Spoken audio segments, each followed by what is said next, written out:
Guest of honor, Her Excellency Professor Ngozi Odu, Deputy Governor of Rivers State, and Her Excellency Mrs. Valerie Siminalayi Fubara, wife of the Executive Governor of Rivers State. You can make a change. Oh yes, that's what Change Makers 2024 is about.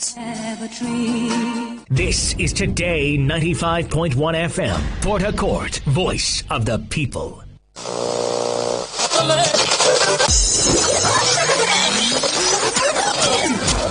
Hello, join us Fridays 7:30 a.m. on Our Top Picks, and together we'll review the big national stories of the week, all in 30 minutes. It promises so much fun. Our Top Picks, Fridays 7:30 a.m. Don't miss it.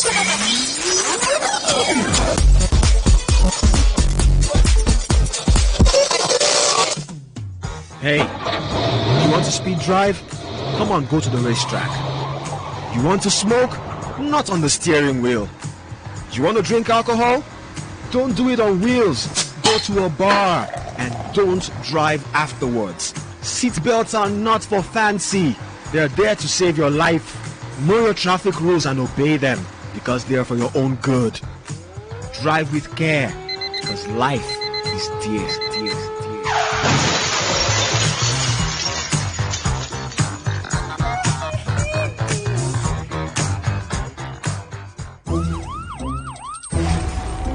It all begins with breaking news.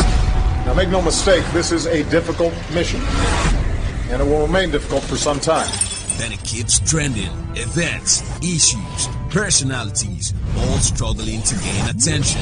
But in the race with deadlines, the intrigues, power play, undercurrents are often missed or underreported. Insecurity here is basically a product of poverty. But not anymore. As the platform on radio steps in to fill the missing links on events, issues, and personalities in the news. I'm not afraid of anybody. Yeah! The platform on radio serves only the hottest topics and trending issues. Only on Today 95.1 FM. 95.1 FM. Port Harcourt. Weekdays, 4 p.m. Get on the platform on radio and be served.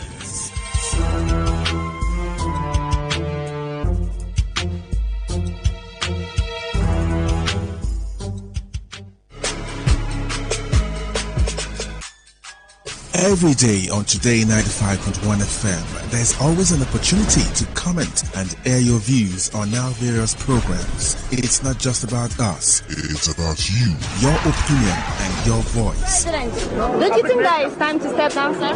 Be part of the story, the gist, reactions, intrigues, and the news. President Neil Patrick Harris has called for greater regulation. Give us a feedback or join the conversation on Twitter at TodayFM951. Our Facebook address is Today95.1 FM, or join us on the number 0701 933 9962. That's our WhatsApp application. Be informed, be educated, and have fun. We are Today 95.1 FM, voice of the people.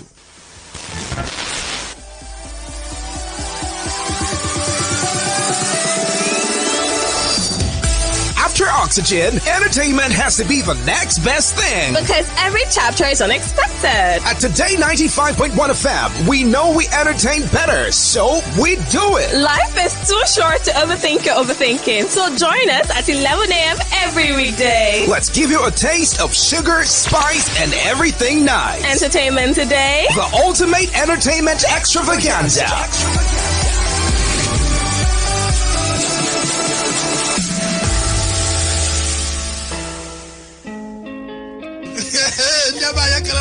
Wetin dey happen like? They say wahala need Now this one wahala be like bicycle. They just dey quick.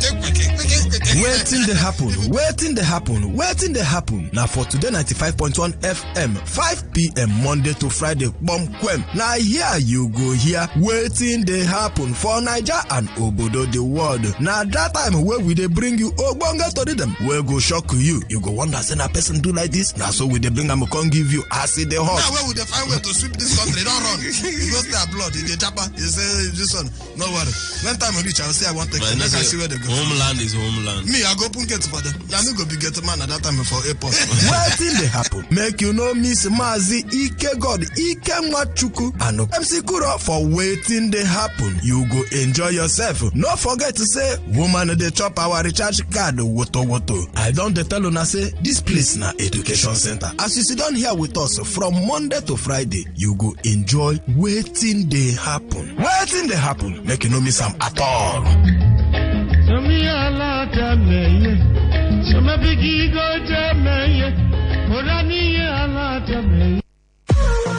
What's a successful business without sales? And what is sales without an audience? Well, do you know that you can reach 8 million listeners across 6 states in 2 geopolitical zones all at once? How? With Today 95.1 FM, you can get millions of people to know about your business. And what does that mean to you? More sales. Call 081 389 2850 now for more information.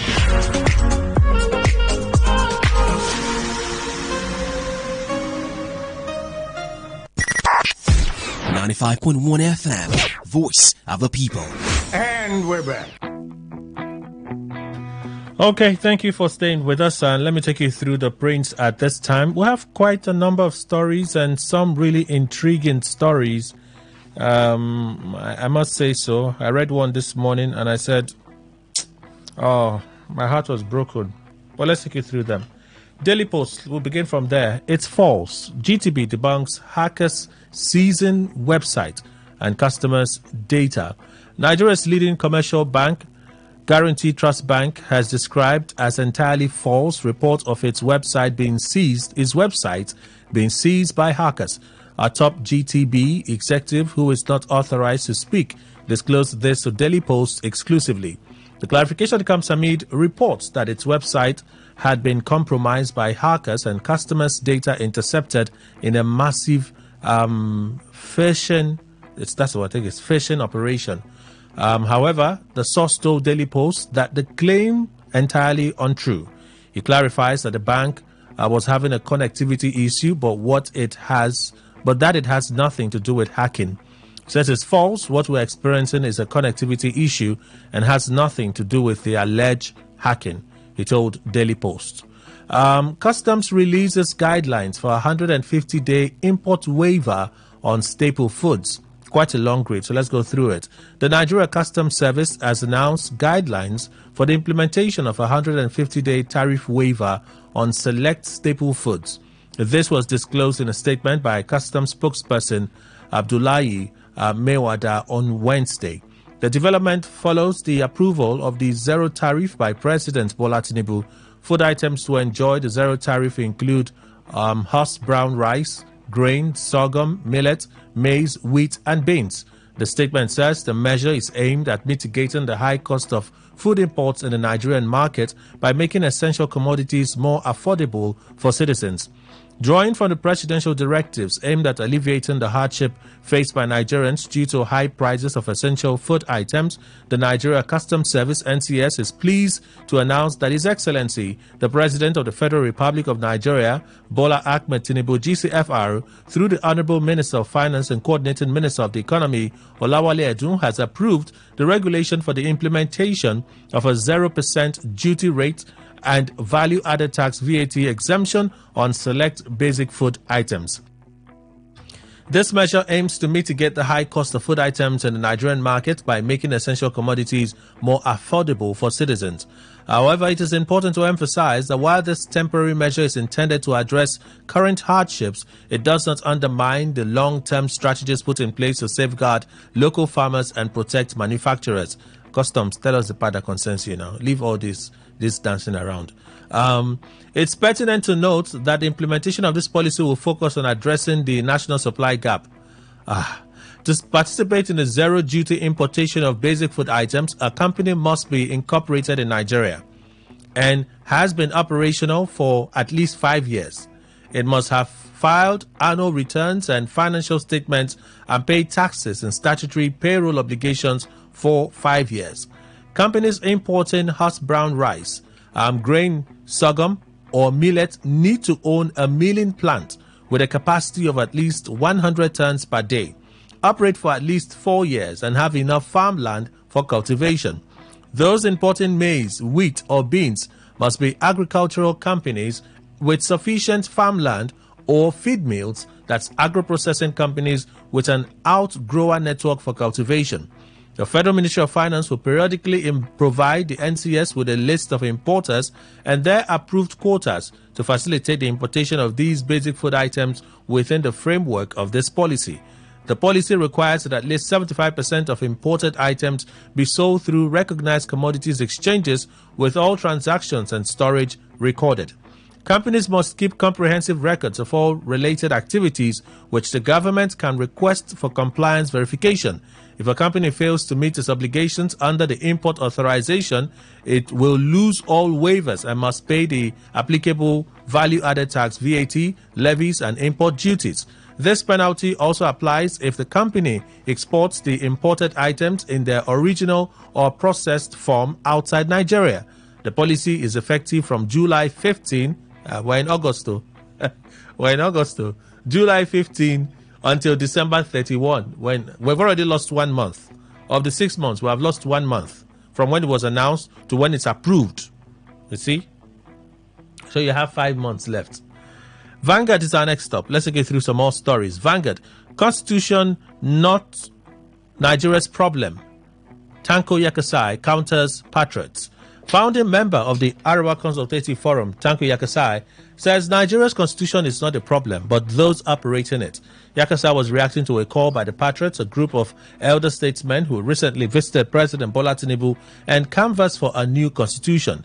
Yakasai, in a statement on Wednesday, says, without a change of mindset and conduct of the country's leaders, even the most perfectly crafted constitution will fail to deliver the progress and stability. He reads in part his statement, I have observed with deep concern recent visit by some members of the Patriots to the President, Bola Ahmed Tinubu, where they canvass for a new constitution for our beloved country, Nigeria.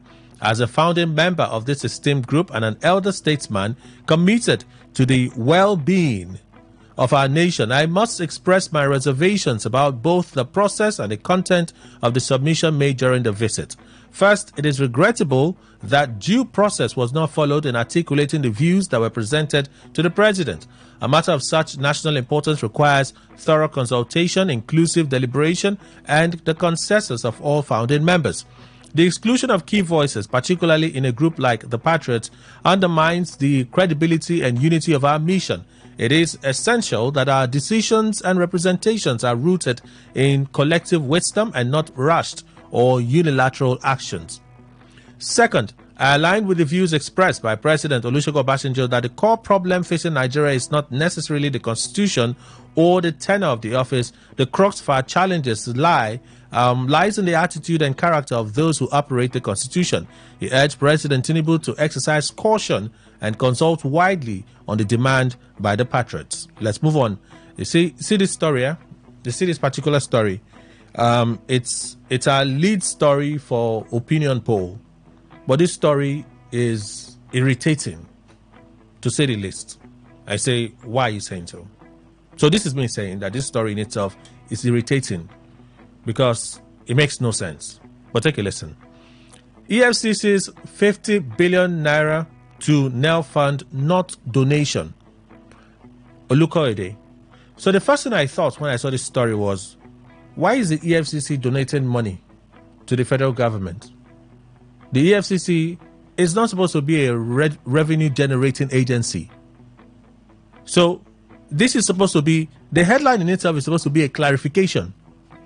EFCC's 50 billion naira to NEL fund, not donation. So what is EFCC doing giving money? Like EFCC is giving money to a government agency. Do you understand? So listen to the story. Chairman of the Economic and Financial Crimes Commission, EFCC, Ola Olukoyede, says that the 50 billion naira, that's 50 billion naira given to Nigerian Education Loan Fund, NEL Fund, is not a donation from the commission, but part of the recovered proceeds of crime remitted to the government of President Bola Tinubu. So that money that ought to be moved from the EFCC account to the government accounts remains with the EFCC. And then the EFCC will get an instruction to say, move this amount to this account. Would they play for this country? we are playing. Let me read the story again. Chairman of the Economic and Financial Crimes Commission, EFCC, Ola Olukoide, says the 50 billion naira given to Nigerian Education Loan Fund, NEL Fund, was not a donation from the commission, but part of recovered proceeds of crime remitted to the government of President. See, remitted to the government of President Bola Tinubu. What is wrong with remitted to the government of Nigeria? The commission states in a statement obtained from its official Facebook handle. Let me read it. The Economic and Financial Crimes Commission, EFCC, wishes to clarify the reports in a section of the media, August 14, 2024, purporting that the commission donated 50 billion naira to the Nigerian Education Loan Fund, that's NEL Fund, from its recovery account. Is it not the same thing? This said fund is not a donation by the commission, but part of the recovered proceeds of crime remitted to the government. President Bola Ahmed Tinubu, in furtherance of his social intervention policy for the most vulnerable segments of the population, decided in his wisdom to plow the money into funding the critically acclaimed student loan scheme.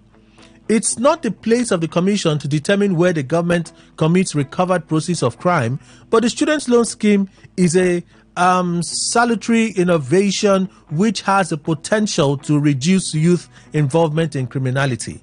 As the commission's chairman, Ola Olukoide, disclosed during a courtesy visit to the commission by the NEL Fund Managing Director and the Chief Executive Officer, Mr. Akitunde Sawyer, on August 13, 2026, that the EFCC will monitor the use of the funds to ensure accountability and the realization of the objectives of the scheme. Anyway, we would expand on this. I'm really irritated by this story. Like, doesn't make any sense to me. But panelists will talk about it. Maybe then when I hear different views, I would have a rethink, or I'll just calm down. It will be, anyway, I'm calm. So someone say, if you're not calm, what will happen? We can shout. And then when we shout, you get a little irritated. I can calm down. But it doesn't make any sense, does it? Anyway, still from the Vanguard. Jonathan calls for a church-led health revolution in Nigeria. Former President Goodluck Jonathan is urging the church to take the lead in the crucial role of advancing Nigeria's healthcare system. He said this in his keynote address at the maiden edition of the Church of Nigeria Anglican Communion Health Summit in Abuja on Wednesday. The former president, who was represented by the former executive secretary of Nigeria Christian Pilgrims Commission, Professor John Kennedy Opara, highlights the church's historical contributions to the health and education sectors. While reflecting on the 2014 Ebola crisis, Jonathan acknowledged the bravery of healthcare workers like Dr. Stella Adedevo, who lost her life in the line of duty.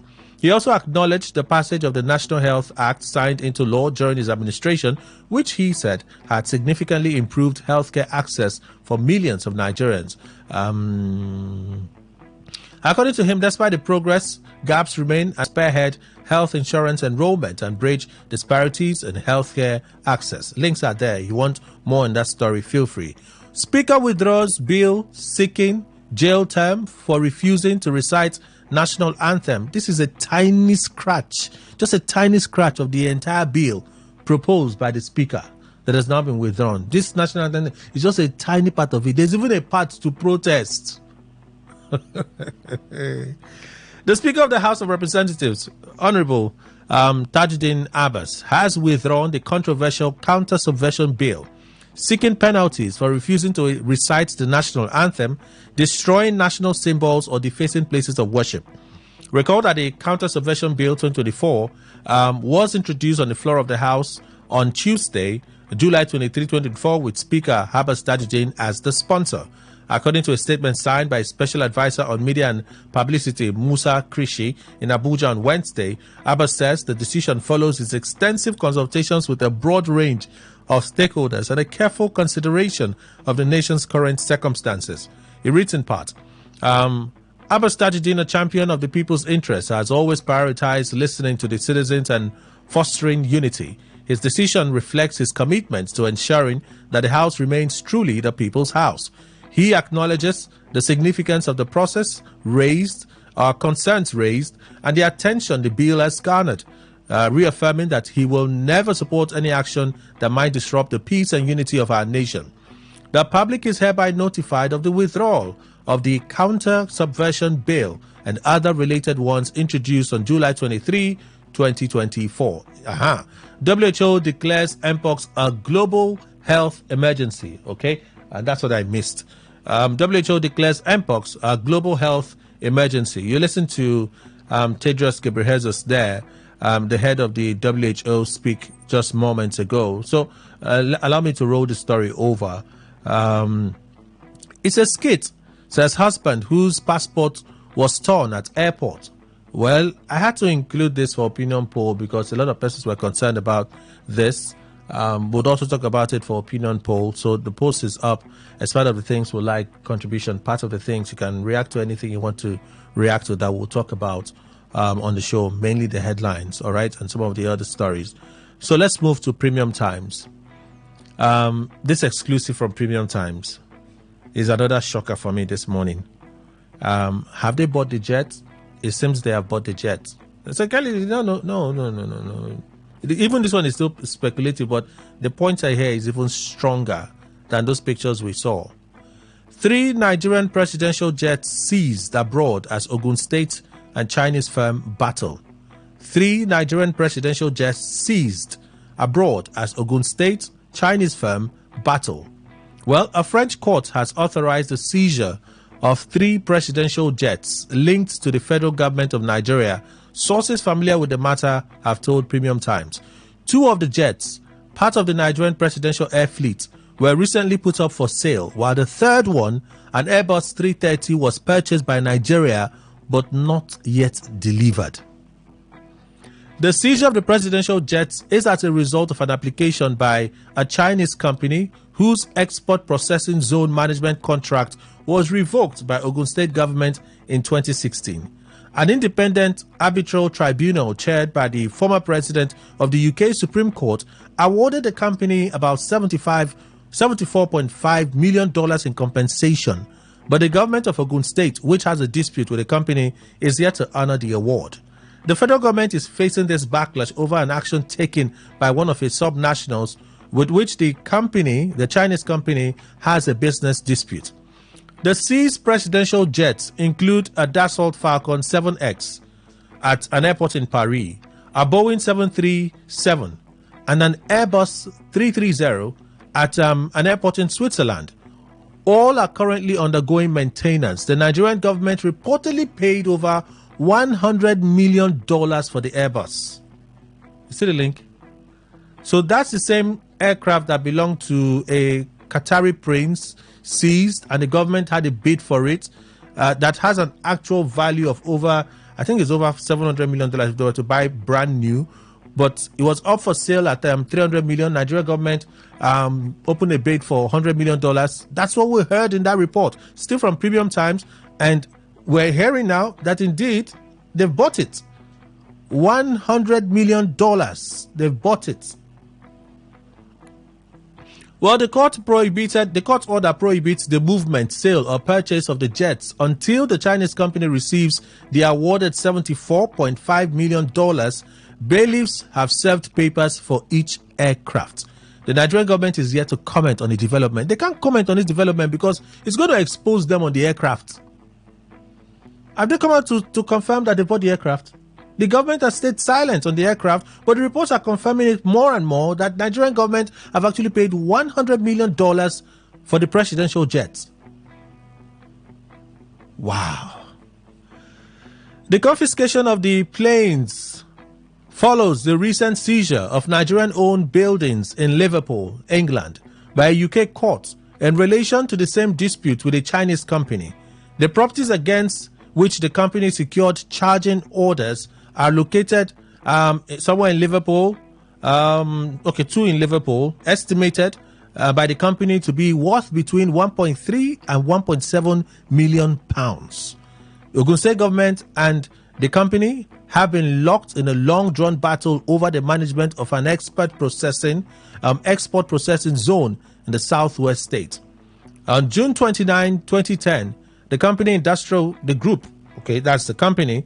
And the parent company, as well as Ogun Free Trade Zone, entered into a framework agreement on the establishment of Fuchek Industrial Park within the zone. The agreement gave the company the right to develop and run the park within the zone.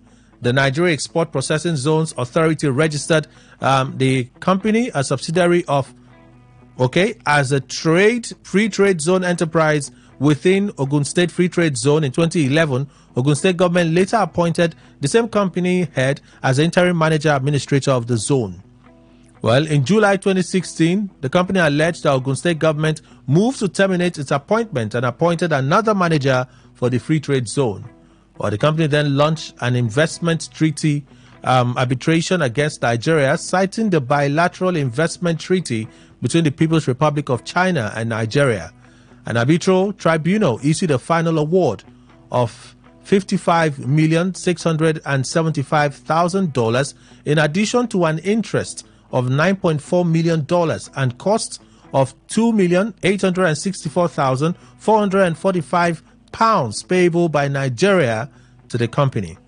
Premium Times learns that afterwards, the federal government repeatedly pleaded with the Ogun State government to amicably resolve its dispute with the company, but still no settlement is reached. Let me take you through some more stories. So this is the next one. This is that bill. What that bill is supposed to cover. The area is supposed to cover. Rep Speaker sponsors bill, seeks 4 million naira fine, imprisonment of Nigerians embarrassing leaders and others. You see, this is a bigger frame. So, according to a bill sponsored by the Speaker of the House of Representatives, Nigerians risk a jail term of up to 2 years or a fine of 4 million naira for any action considered to demean or embarrass a public official. Tajuddin Abbas' bill, titled Counter Subversive Bill, includes some draconian provisions that experts believe could further stifle civic space and other democratic actors. The Speaker asserts that the bill falls within Nigeria's anti-terrorism framework and aims to address subversive activities by associations, organizations, militias, cults, bandits, and other proscribed groups in Nigeria. However, many clauses could be extended to any group, although the proposal may be amended during the committee stage or rejected. A person who castigates, instigates, persuades, denigrates, embarrasses, or brings into disrepute the leadership of a community, religion, lawful group, local government, state or federal government of Nigeria commits an offense and is liable on conviction to a fine of 4 million naira or imprisonment for a term of 2 years or both. Clause 18 of the bill reads. Additionally, Clause 13 of the bill prescribes a 3-year jail term or 5 million naira fine for disrespecting constituted authorities subject to conviction by the court. A person, group, or organization that persistently disregards, disobeys, or disrespects constituted authority, rules, regulations, orders, or contravenes the law willfully commits an offense and is liable on conviction to imprisonment for a term of 3 years for first offense, 7 years for a subsequent offense, or to fine of 5 million naira or both. Clause 13 reads, this is the latest in a series of moves by successive governments to regulate the civic space through legislation. Abbas, who became Speaker June 2023 following open endorsement by President Bola Tinubu, appears to have taken up the task of advancing this legislation. Now, the bill is coming amid the hashtag End Bad Governance protests that have shaken the country, and which the government violently suppressed in some states, labeling them as a regime change advocate. That's Premium Times. Okay? If the bill is passed and signed into law, it will criminalize many of the activities that occurred during the protests. For instance, Clause 3 of the bill makes it illegal to block roads or carry out illegal processions, which will be considered an offense under the bill. It's when they tell us that national anthem thing, see, that one is small compared to what is proposed, or at least I should say what was proposed, because it has now been withdrawn. Clause 3 of the bill makes it illegal to block roads or carry out illegal processions, which will be considered an offense under the bill. A person who engages in illegal road traffic functions, illegal road blocks, imposition of illegal curfews, conducting illegal processions, checkpoints, and other similar acts commits an offence and is liable on conviction to a fine of 2 million naira or imprisonment for a term of 5 years or both.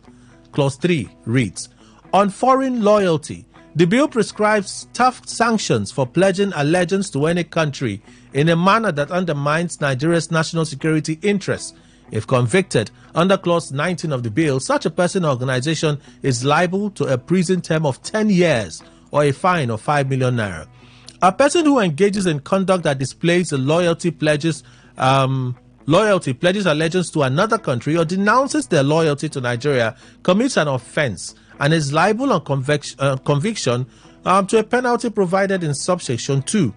A person who inspires, instigates, encourages, or directs defiance, mentors, funds, or abets, or conspires with any person, group, or organization in opposition to or destruction of existing state institutions, structures, or values by illegal conduct or violent acts commits an offense and is liable on conviction to a fine of 5 million naira or imprisonment for a term of 10 years or both.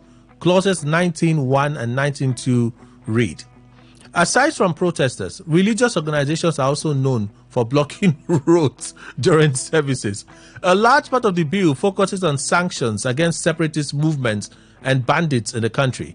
Tajuddin's bill seeks to impose punishments on the activities of these groups, including death penalty and heavy fines. A group, a person, organization that engages in aggressive, violent, or intimidating conduct that results in the death of a person commits an offense and is liable on conviction to death. Clause 16 reads, Clauses 2, 3, 4, 5, 6, 7, 9, 10, and 14 of the bill prescribe various punishment for those involved in illegal activities that disregard Nigeria's sovereignty. For instance, Clause 7 of the bill criminalizes actions that encourages separatist activities. The offense carries a punishable punishment of imprisonment for 25 years or 10 million naira fine or both. A person who makes a statement, does something, or directs or encourages another person or group to do something that will lead to separatist agitation or intergroup or sectional conflict commits an offense and is liable on conviction to a fine of 10 million naira imprisonment for a term of 25 years or both. Clause 7 reads, well, the bill also seeks to extend some of its draconian measures to the refusal to recite the national anthem. See where this one falls in. Clause 8 makes it a criminal offense to refuse to recite the national anthem and pledge or to destroy any national symbols. The offense carries a penalty of 10 years imprisonment, 5 million naira fine, or both. Well, responding to reactions trailing the bill, Tajin Abbas said the legislation is consistent with global standards. In a statement by his spokesman, Abbas noted then that countries such as the United Kingdom, Spain, India, Turkey, Canada, and Australia have similar laws. He went on to add that the bill's fate, introduced on July 24, is in the hands of the members who will decide whether the bill should proceed. Well, he has withdrawn the bill. My goodness. Well, this part, when I said that we play too much in this country, we too they play. Ganduje's corruption case file missing after court invasion by protesters. The governor of Kano State, Abba Yusuf, said hoodlums who invaded the state high court during the hashtag End Bad Governance protest stole some documents in the corruption trial of his predecessor, Abdullahi Ganduje. Premium Times reported how the protesters on August 1 invaded the headquarters of the state high court and carted away records and exhibits. A court official said the protesters destroyed new and old case files and looted the court store. Mr. Bature says the governor paid an on-the-spot assessment visit to Kano State High Court. He said the governor was conducted around the court premises by the Attorney General and Commissioner of Justice Haruna Dederi, the Chief Registrar of the court Abdullahi Adu Bayero, and other high court judges of the state. Bature says documents on the corruption charges against Mr. Ganduje were among looted items. It's very unfortunate that enemies of Kano State hired undesirable elements to vandalize one of the historic public buildings with a mission to averting corruption charges against the national chairman of the APC and former governor of the state, Dr. Abdullahi Umar Ganduje, his family and aides. He said Mr. Kabir advised youth in the state not to be used to engage in violence. Daily Trust. Oh, we're shooting out of time, but let's take you through maybe two stories. I get 21 million naira monthly. Kano State Senator reveals. You know, we talked about this story in part, but we didn't go through the details. Lawmaker representing Kano South, Senator Sumaila Kawu, has revealed that he earns over 21 million naira monthly as a total take-home package. In an interview with the BBC Hausa Service, Kawu says the official pay of 1 million naira fixed by the Revenue Mobilization, Allocation and Fiscal Commission drops to around 600,000 naira after deductions. But there are other allowances that take their total pay to 21 million naira per month. He spoke 24 hours after the RMAFC, the body empowered by law to fix salaries and allowances of political office holders, claim each of the 109 senators in the upper chamber receives a total of 1.06 million in salary and allowances per month. But in his BBC Hausa interview, Kawu says the amount of salary received per month is less than 1 million naira. If there are cuts, it comes back to 600,000 naira. So you're saying that a senator earns 600,000 naira. Members of the House of Representatives earn 600,000 naira. You don't see us now. Capital MU. In the Senate, each senator is given 21 million naira every month as the cost of running his office. The lawmaker says the allowances include office running, newspaper money, local travel, and others. Abi, we saw newspaper and what the agency told us. Former President Olusegun Obasanjo had stirred up controversy when he tackled National Assembly members over their allowances. Oh, so those are the stories for today. I told you some are annoying, some are irritating. But those are the stories for today. We'll go on a short break. When we return, we'll pay some bills later on, all right? But we'll start off our conversation shortly. Go nowhere.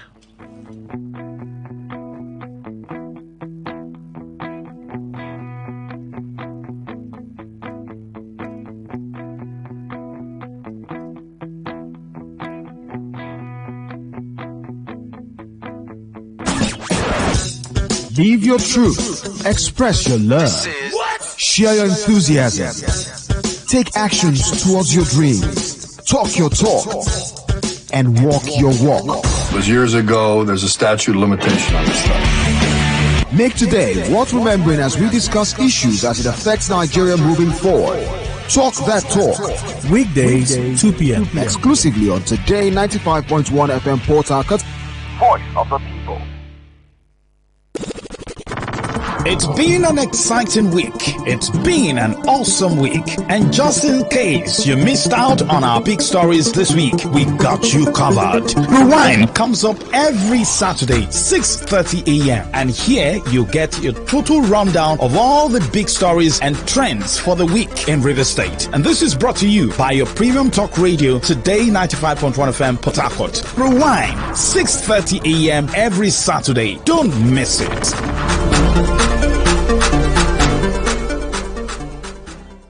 Reggae. It's been a long time.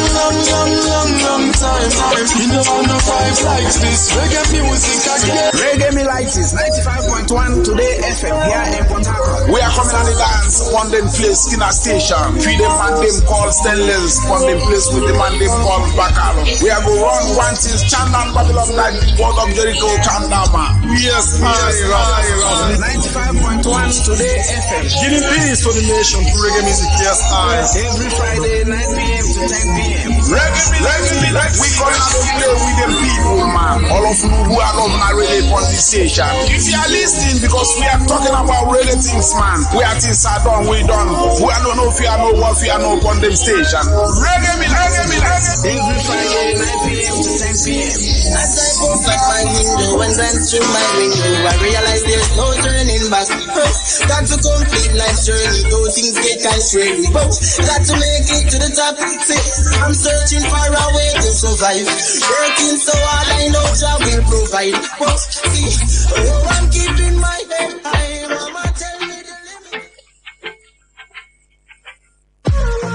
What's a successful business without sales? And what is sales without an audience? Well, do you know that you can reach 8 million listeners across 6 states in 2 geopolitical zones all at once? How? With Today 95.1 FM, you can get millions of people to know about your business. And what does that mean to you? More sales. Call 081 389 2850 now for more information.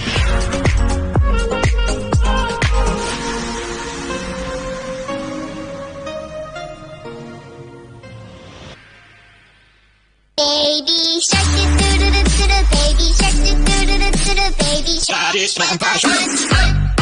Children are a beam of sunlight. On Kiddies Playground, smart is the new cool. We have interesting activities lined up for everyone, from storytelling to games to quizzes, where you get to win loads and loads of gifts. Do you have what it takes to compete and win exciting prizes? Then don't miss any episode of Kiddies Playground every Saturday at 7:30 a.m. only on Today 95.1 FM, where playtime comes to life.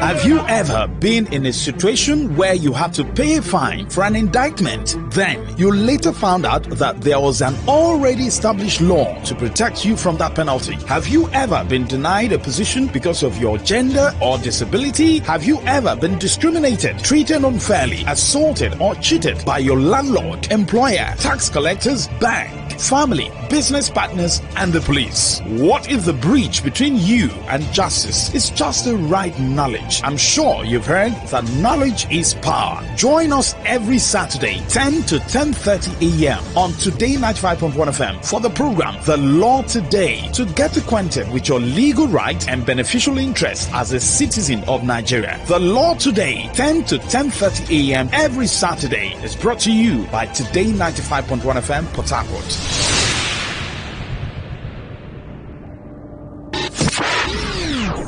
What do you love listening to? What's your style? What's your choice? What do you yearn for? So we've got great talk, amazing conversations, entertainment, sports, and lifestyle. So tune in to Today 95.1 FM Port Harcourt, because we are the voice of the people. The voice of the people.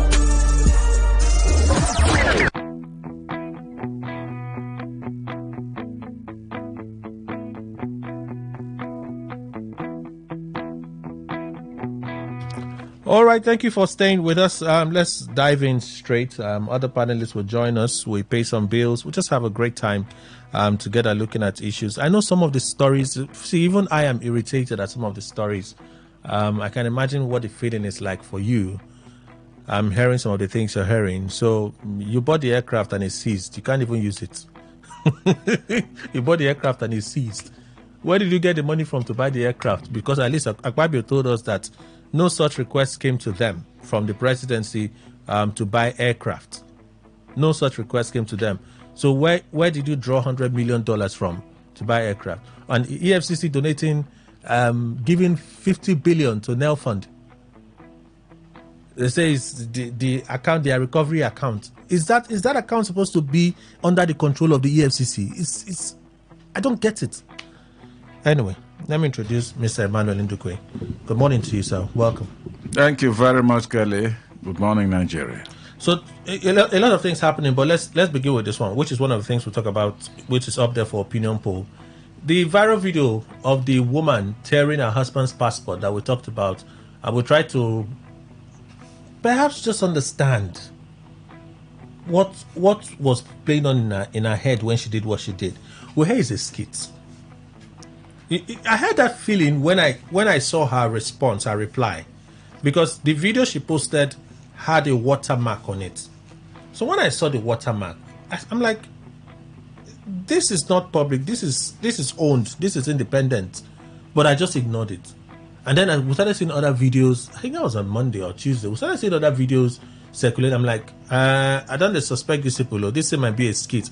But a skit, as the husband has confirmed now, We see video of the woman being escorted by immigration, a seeming arrest of the woman. Immigration says we would investigate, and when it's confirmed, the woman will be invited. So for that, if that video is anything to go by, it will mean that NIS, they do have some kind of evidence to suggest that what was done, indeed, maybe government property, a passport. The husband says it's a skit. What do you think should happen? Well, as it stands, the husband has supported exactly the woman that truly it wasn't his passport that was torn. Whatever be the case, it would be practically difficult for me to say it was the passport that was torn. Since the husband has said his passport was not torn. But Kelly, as for the institution, yes, that is where my problem lies.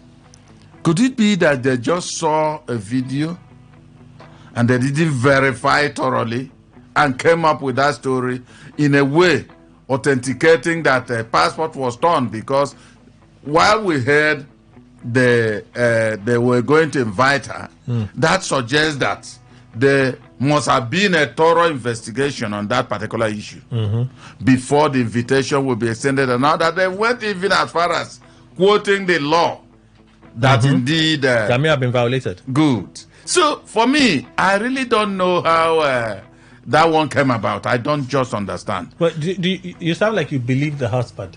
You see, Kelly, let me tell you something. When you always hear, don't let us not wash our dirty linen outside. For me, I believe that the husband is following that procedure now. Because the wife, it was after that particular viral video, it looks as if that woman was a devil. The devil we've been talking about is that woman.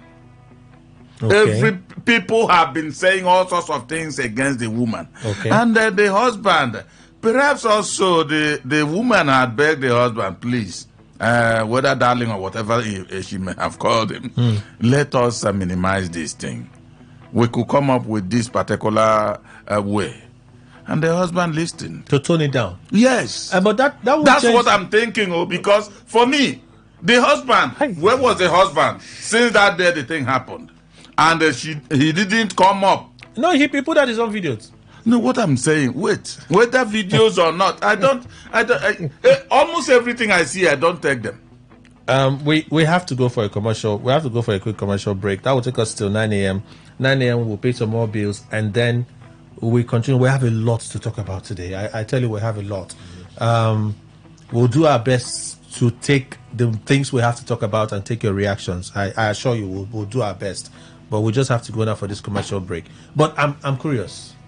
So they thought immigration was joking when they released a statement that they will investigate this matter. Well, maybe because you see, it's the way an issue presents itself that will make you answer it the way you answer. So from the videos we saw at the airports, right? Yes. You take a skit to the airport. Yes. You suggest tearing a passport at the airport. Immigration officers were at the airport. Yes. The scene where it happened. All of those things. And this man is telling us that forgive is just a skit. No, Kelly, see, if you ask me what the immigration officer saw, I'll tell you his passport. That is my own. We have to go. What I say here doesn't hold water, like what the husband is saying. Well, we'll be back later on, but I'm still here for the interviews. Stay with us.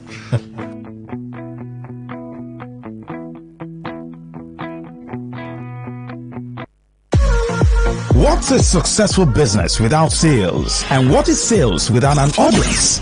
Well, do you know that you can reach 8 million listeners across 6 states in 2 geopolitical zones all at once? How? With Today 95.1 FM, you can get millions of people to know about your business. And what does that mean to you? More sales. Call 081 389 2850 now for more information.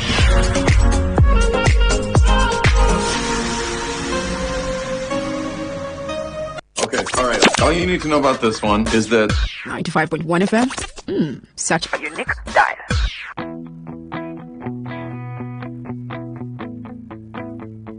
All right, we thank you for staying with us. We have Engineer Emmanuel, a business strategist, business development and information illuminator. He's from Information Hub. Good morning to you, sir. Welcome. Good beautiful morning. And it's my pleasure being here today. All right. And I'm super excited to be with you this beautiful morning. All right, so tell us what happens at Information Hub. Now, Information Hub, you see, we have been here for years. Okay. You know, I remember when Akin Folayo will be coming on radio and be screaming, dishing out information for free. You know, and a lot of people are very grateful to those information now that he has given out to a lot of people. All right, like I would not like to mention name of the information that he has given, but there are a lot of people know about it. You know, and why do they listen to Aki Folayo then? It was because a single information that is trustworthy, that information can transform a life of challenges into the path of success. Just one information can change the whole of your life. And that is why I don't play with information. I am hungry to get information every day. All right, I told somebody about NFT of recent information. I was giving this information out like about 2 years ago. Okay. You know, I was talking about NFT, non-fungible tokens. All right. And a lot of people dive into it. And now we have what they call royalty NFT that people have been benefiting from the past 2 years. Information. Just a single information change somebody's life. Now, do you know what that royalty NFT does? What happened? I will give a scenario of one of my friends that I told about the royalty NFT. He work offshore because all my life I've been working offshore. So a lot of my friends they are still working offshore. Now, when I told this guy, he got involved with that single information, but it's a pity that we lost him. You know, he died. Okay. But do you know that when he died, April, we lost in April, but May, the wife received a royalty NFT. Up to date, there was a day the wife received a royalty NFT of about $1,188, and the wife screamed and she shocked. She was like, "What is this?" You know, but the husband is not there again. But is she benefiting? Yes. Okay. Will she benefit from the company that the husband was what? No. It has stopped. That is the kind of information we are bringing to you. I'm not telling you about royalty NFT. I'm not telling you about NFTs. The information that we have here, I cannot even tell you on radio. Time will not permit me. All right? But you are going to enjoy it when we see. Okay, so when you say when we see, it means you're planning an event. Yeah, we have an event coming up. When is it happening? The event is for tomorrow. Okay. Now, tomorrow is strictly on Zoom, or we can use Google Meet. Depends. I will decide on that. Then on Saturday, we have a live session. Okay. So it will be Friday, online session. Then Saturday will be physical session, and it's going to be amazing. I want you see you need to get this information, and people have already started benefiting from this information. And for you to know, when you keep procrastinating, information is not waiting for you because it moves from one stage to another. We are talking about decentralized information, not centralized information. Yeah. All right. Yeah, that is it. So is admission free? No. You know, I've been coming here for a while now. You notice it. I've been coming here for a while. Every part of Nigeria, they pay for access fee, for admission, for the gate fee, before the both Zoom and online. But we have been doing it for free because that is my way of giving back to the society. But right now, if you want to access this information, you are going to pay the sum of $13. All right? So when we take it to Naira, it will be 20,800. Okay. All right, but the good news around it is this. After you must have gotten this information, it's not worthy to you. You don't like it. It's not your thing. You are not satisfied at all. Ask for a refund. We'll give you your money back immediately. That 20,800 or $13 will be given to you immediately. All right. So you don't have to say that if I give the money and the information, I don't like it. Don't worry. Just be truthful to us. Tell us that you don't like it. Give us your reason, and your money will be refunded to you. But before you can access this information now, I've been doing this thing for free since now. But the one on ground now, you go pay for it. So how much is it the 28,000 that they need to pay as admission, or that is to access information separate from how much should be required to gain access to the event? This one is just to access the information. Just let me give an example now. I want to give you information concerning POS, for instance. Okay. All right. You are going to pay this 20,800 to get that information. For you to start the business, you have to get the money to start it. Do you understand me now? Okay. Yeah, just to get the information alone. Okay. Is 20,800. That is $13. So is that what is required for people to be part of the seminar you organize? Yes. Okay. If you don't have that money, don't even bother to call me. Okay. That's what I needed clarity on. Yes, that is it. So it's not free? It is not free at all. Access is $13. $13. Since the that CBN... is 20,800. Okay, 20,800. That is $1 is 1,600. Yeah. That's the cost for getting into it. Yes. That's the admission fee. Yes. Okay, where is it holding? You just mentioned. Yes. Zoom. Virtual. Yes. You have 2 for virtual. Yeah. And then a live one on Saturday. Right? Yeah. The venue for the live one. Because we are taking gate fees now. Okay. Because you need to pay money before you can access the information. We cannot mention the gate fee because you just buzz in and start pleading and all of that, which we don't want that emotion. Okay, so how can they reach you? Yeah, you are going to give you my WhatsApp number. You're going to WhatsApp your full name to this number that I will call, your full name. Then you write something like activate information. If it is hall, you put hall. That is physical. Okay. If it is Zoom, you put Zoom. All right. Then you are going to write to me on that WhatsApp again that my access fees is ready. My money is ready. All right. Just put that information before that is that you are coming to my WhatsApp. That is what you drop for me. Your full name. Activate information if it is Hall or Zoom or Google Meet. Then my access fee is ready. My money is ready. I need this information. All right. So you WhatsApp me on this number here, 080-370-82819. I repeat that number, 080-370-82819. So are there a set of people you're looking to be participants for this event? Yeah. The set of people that we need. You are tired of hardship. Okay. You are not comfortable with your bank account. You are not comfortable the way you are training your children. You are not comfortable financially. All right, you want to change something in your life. You want to have the good life, the beautiful life. This information have that capacity and that capability to transform your life. Okay. Yes. So people that are hungry. You are hungry for success. For change and success. Yes. All right. So the details again before we go. So now, for you to be part of this, remember you're going to pay $13 for access fee. All right. $13 in Naira is 20,800. And I told you before that you can get this money back after you access this information and you don't like it. It's not worth that money. We'll send you your money back. Don't worry about it.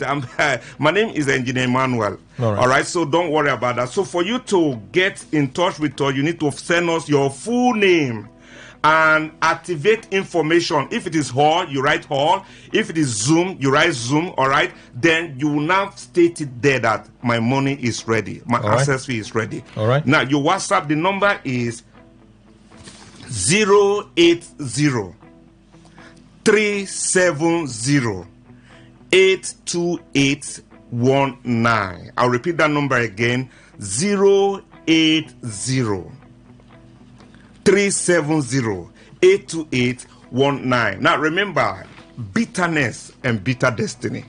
All right? All right. And we want to stop all of that. Okay. You know, if you have what is, see, don't ever say that money is not everything. The root of money. Don't say it until you are having a golden cup of tea tea with you. You are sitting on a golden chair. You are stepping on a golden floor before you can say that. Because when Solomon said that, that was the position he was. We have to go. All right. So thank you very much, and I'll be expecting you. Want to call on the number again? Quickly. Yeah. So for you to access me, just send your full name, activate information, Zoom or Hall. Then your money is ready to this number 080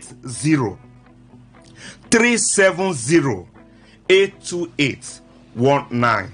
And I'll be expecting you. Thank you so much. Engineer Emmanuel, a business strategist, business development and information eliminator. Thank you so much for being here. Thank you. All right, we have to go for the news updates. Stay with us.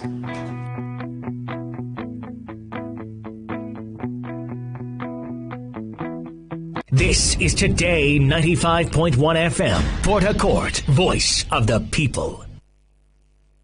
Every day, every hour, when the big stories break, depend on our 24-hour news team to bring you the latest. Today 95.1 FM.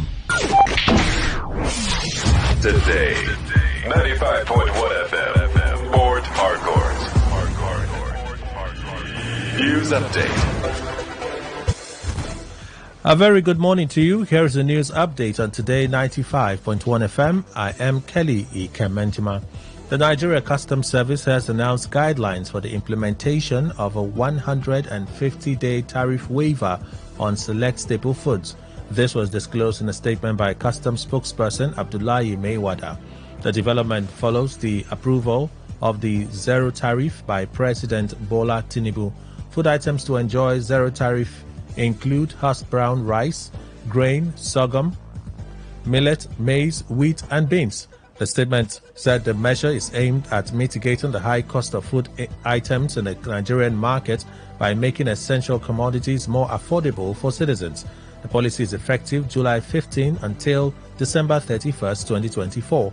Recall that the Nigerian government announced a plan to suspend tariffs on staple food to reduce rising food prices. President Bola Tinubu has departed Abuja for Malabo, Equatorial Guinea on a 3-day official visit. The trip is to honor the invitation of President Teodoro Mbasogo. Presidential spokesman Ajuri Ngelale said Tinubu would hold meetings with Mbasogo and sign agreements on oil and gas and security. The Rivers State Independent Electoral Commission (RISEC) has dismissed reports circulating on social media that claims the commission has postponed the local government council elections scheduled for October 5, 2024. Contrary to these reports, RISEC chairman, retired Justice Adolfo Senebeli, has stated that the claims are false, baseless, and unfounded.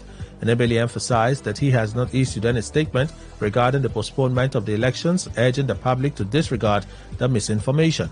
He reaffirmed that the timetable for the local government elections remains unchanged and the election date, October 5, 2024, firmly upheld. On the foreign scene, people in Botswana have reacted to an outrage on social media after the government asked citizens to donate money to reward the country's historic gold medal winning Olympic team. The government said in a statement that the fund would be a way for citizens to honor the athletes by contributing rewards to their champions. Letsile Tibogo brought glory to Botswana after he became the first African athlete to win the men's 200 meters at the Olympics, bringing home the country's first ever gold medal. But the government request for donations has halted celebrations for some who question why their taxes are not being used to reward the Olympians. Another suggested that the cabinet lead by example and donates 25% of their salaries. That is the news update on Today 95.1 FM. I am Kelly Ikementima. Good morning. Thank you for your time. Okay, all right. All you need to know about this one is that 95.1 FM. Such a unique style. Saki, we go serve you well. Bentoni Bass Limited. 100 ones with all packaging. Bentoni. Hey, Bentoni Bags Limited. We dey produce ogbonge weaving sacks for companies and markets. You dey produce rice, engagement of all types. Our PP poplin nylon bags na top notch. Any business you dey do, oga, madam, you need our branded bags for packaging so you go dey move sharply. We get shopping sacks, agro sacks. Weaving sacks dey available for different sizes. Weaving sacks dey available for different colors. We also dey print on top of weaving sacks nylon, twine, nail sacks, plus inclusion of general PP woven sacks wey no dey carry last. Our company dey for plots in 23 Harbour Industrial Layout off Atani Road behind the former Paul Mike Sports Stadium, Onitsha. For more information, knock us for phone 0913 966 3639 or 0813 928 4850. Bentoni Bags Limited. Uniqueness now our name. Talk radio. I listen to a lot of talk radio. 95.1 FM. All right, well, thank you for staying with us. We're back in the market, and this time we're speaking with Mr. Chinedu Chikeze. He's the Chief Executive Officer, Dubi's Forex Academy. Welcome, sir. Good morning. Thank you very much. Good morning. Good to be here once again. So we're having a conversation yesterday about the Forex market. Exactly. So what exactly do you do in the Forex market? Yeah, in the Forex market, we trade financial instruments. Okay. Like gold, silver, currency markets. This is what we trade. Though Forex is just one. The real name is Global Financial Market, and we have 6 different markets, just like we have all you need. That's how we have it online. Okay. The only thing is that you use your smartphone. It's a liquid market where you trade with your smartphone. So we trade currency markets, energy markets, crude, Brent, stock, bond. These are assets that we already know. So we trade the fluctuation in prices of these assets. Okay. Yeah. So we heard that the global market fluctuates, is steady. What do we need to know about the global market? Yeah, it fluctuates. Like you asked me what we do. We not just only trading, also we train also. Okay. Yes. So this market fluctuates. So if you really don't understand, if you don't understand the way price move, you can get your hand burnt. Just like somebody will see aeroplane flying on air, it has routes. So as you see, there's a system it's following. So you need to understand the way this thing is happening for you to follow the system. So meaning you need to learn. So at Dubi's Forex Academy, we train people on how to trade profitably in the global financial market, to understand the way the price move, and then you make money. But the only thing now is that there's a new way of how price move now. The way we trade before is not exactly, if you're still following those patterns. Before they told us what we call overbought, oversold. When price overbought, you sell. When it's oversold, you buy. But all those things, terms are not working again. There's what we call trend line analysis. Even though it's important, but it's not really the best way of how to trade. You need to understand now what we call smart money concepts. Okay. Order blocks, change of character, liquidity zone, accumulation and distribution zone. There are a lot of things you need to understand. There's what we call discount. There are a lot. If I start to mention all these things, some people may get confused. But all these things, very complicated. Yes, but when you really give time, I tell people, give within 3 months, you will really understand this, the way it works, and you end up making money. So it's not as difficult as how people think. But one thing that is difficult is people obeying the rules. People, it's difficult for people to be disciplined. That's just the problem. But when it comes to understanding the way this market works, if you put in between 1 to 3 months, you will understand. But the question is, can I abide by the rules instead of being greedy and risk little and make money? So this is what we want to expose tomorrow. This new trend at Sweet Spirit Hotel. So you have an event. Exactly. We have an event tomorrow where we are going to expose all this, because time is never enough for me to talk here. Okay. I really jealous the way you talk. Yesterday I told you talk. But yeah, we don't have all the luxury time to talk about it here. But if you can find your way to Sweet Spirit Hotel, they call it Ken Sarewa Road, but it's popularly known as Stadium Road. 79 Stadium Road, Sweet Spirit Hotel. Just ask, once you're at first, ask any taxi there, if you're not driving, Sweet Spirit, how to get there. They will just drop you in front of Sweet Spirit Hotel. By 10 o'clock tomorrow, And all you need to do is for you to be part of this program, for us to know you're coming and reserve a seat for you, so that we'll plan for you, because there will be attempt 7 and a lot of things. Even our broker is coming with a lot of goodie bag. We want to plan to know. Yesterday he's already in town and he's asking me how many persons are you expecting, because I'm coming with polos and a lot of things. So for us to know you're coming, send book me to 0814 386 0735 0814 386 0735 0814 386 0735, and the time is 10 a.m. tomorrow, no African time. Okay, are there potential risks? Because it sounds really complicated. All of the terms that you use to describe it, to understand what's happening in the global financial market, it would mean that the risk could be huge as well. Yeah, the risk is very high. It's a volatile market. That is why when you want to open a brokerage account, they will tell you your capital is at risk. But one good thing is that they are just trying to tell you that if you play with this market, it's a respecter of no one. Donald Trump is a trader. If he comes with, because he's a big boy, he's former president of America, and he want to break the rules here, it will bite you. You know, he who breaks the serpent, the hedge, I don't know, right? So strike. Yeah, it will strike. So there are rules governing this. If you obey the rules, you will not lose your money.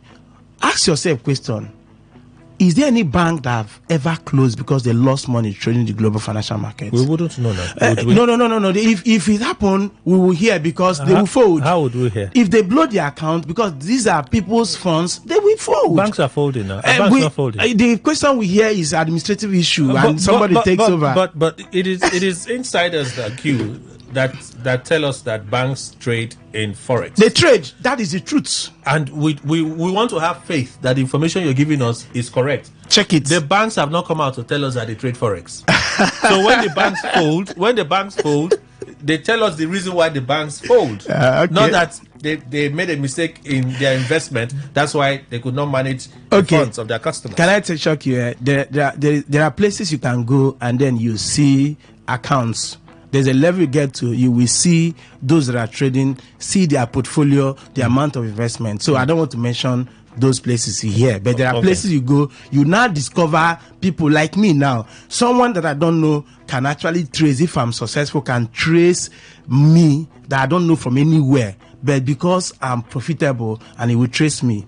So how did the person know? There are places you can go. This is a liquid market. It's not hidden. It's open. There are places, level you operate, you will see those that are trading. Citibank, biggest bank all over the world, trades in this market. I can tell you. But the only thing is that they risk infraction. They don't risk all. They don't risk all their funds. But retail traders risk a lot. They expose all their funds. That is the problem. Because why? Because their problem and challenges are numerous, and the resources is limited. You have little amount of money and you want to deploy that to your just $50, $20, $10, $100 into amassing so much money to get you $1,000 overnight. It doesn't work that way. Even though the market have the capacity to reward you that, to give you 100%, 200%, even 1,000%, it has the capacity. But if you focus on that, you will get your hand burnt. Because the thing we tell people is that risk a little, then if you're lucky and the market goes to your direction and gives you much, you take all. But the skill there is be consistent about what you're risking. How much are you risking? And that's what we want to show people tomorrow by 10 o'clock, how you can risk a little. And then if you really want to also earn passive income that will help you not to put pressure on your account, then we want to show them tomorrow how to earn passive income without trading.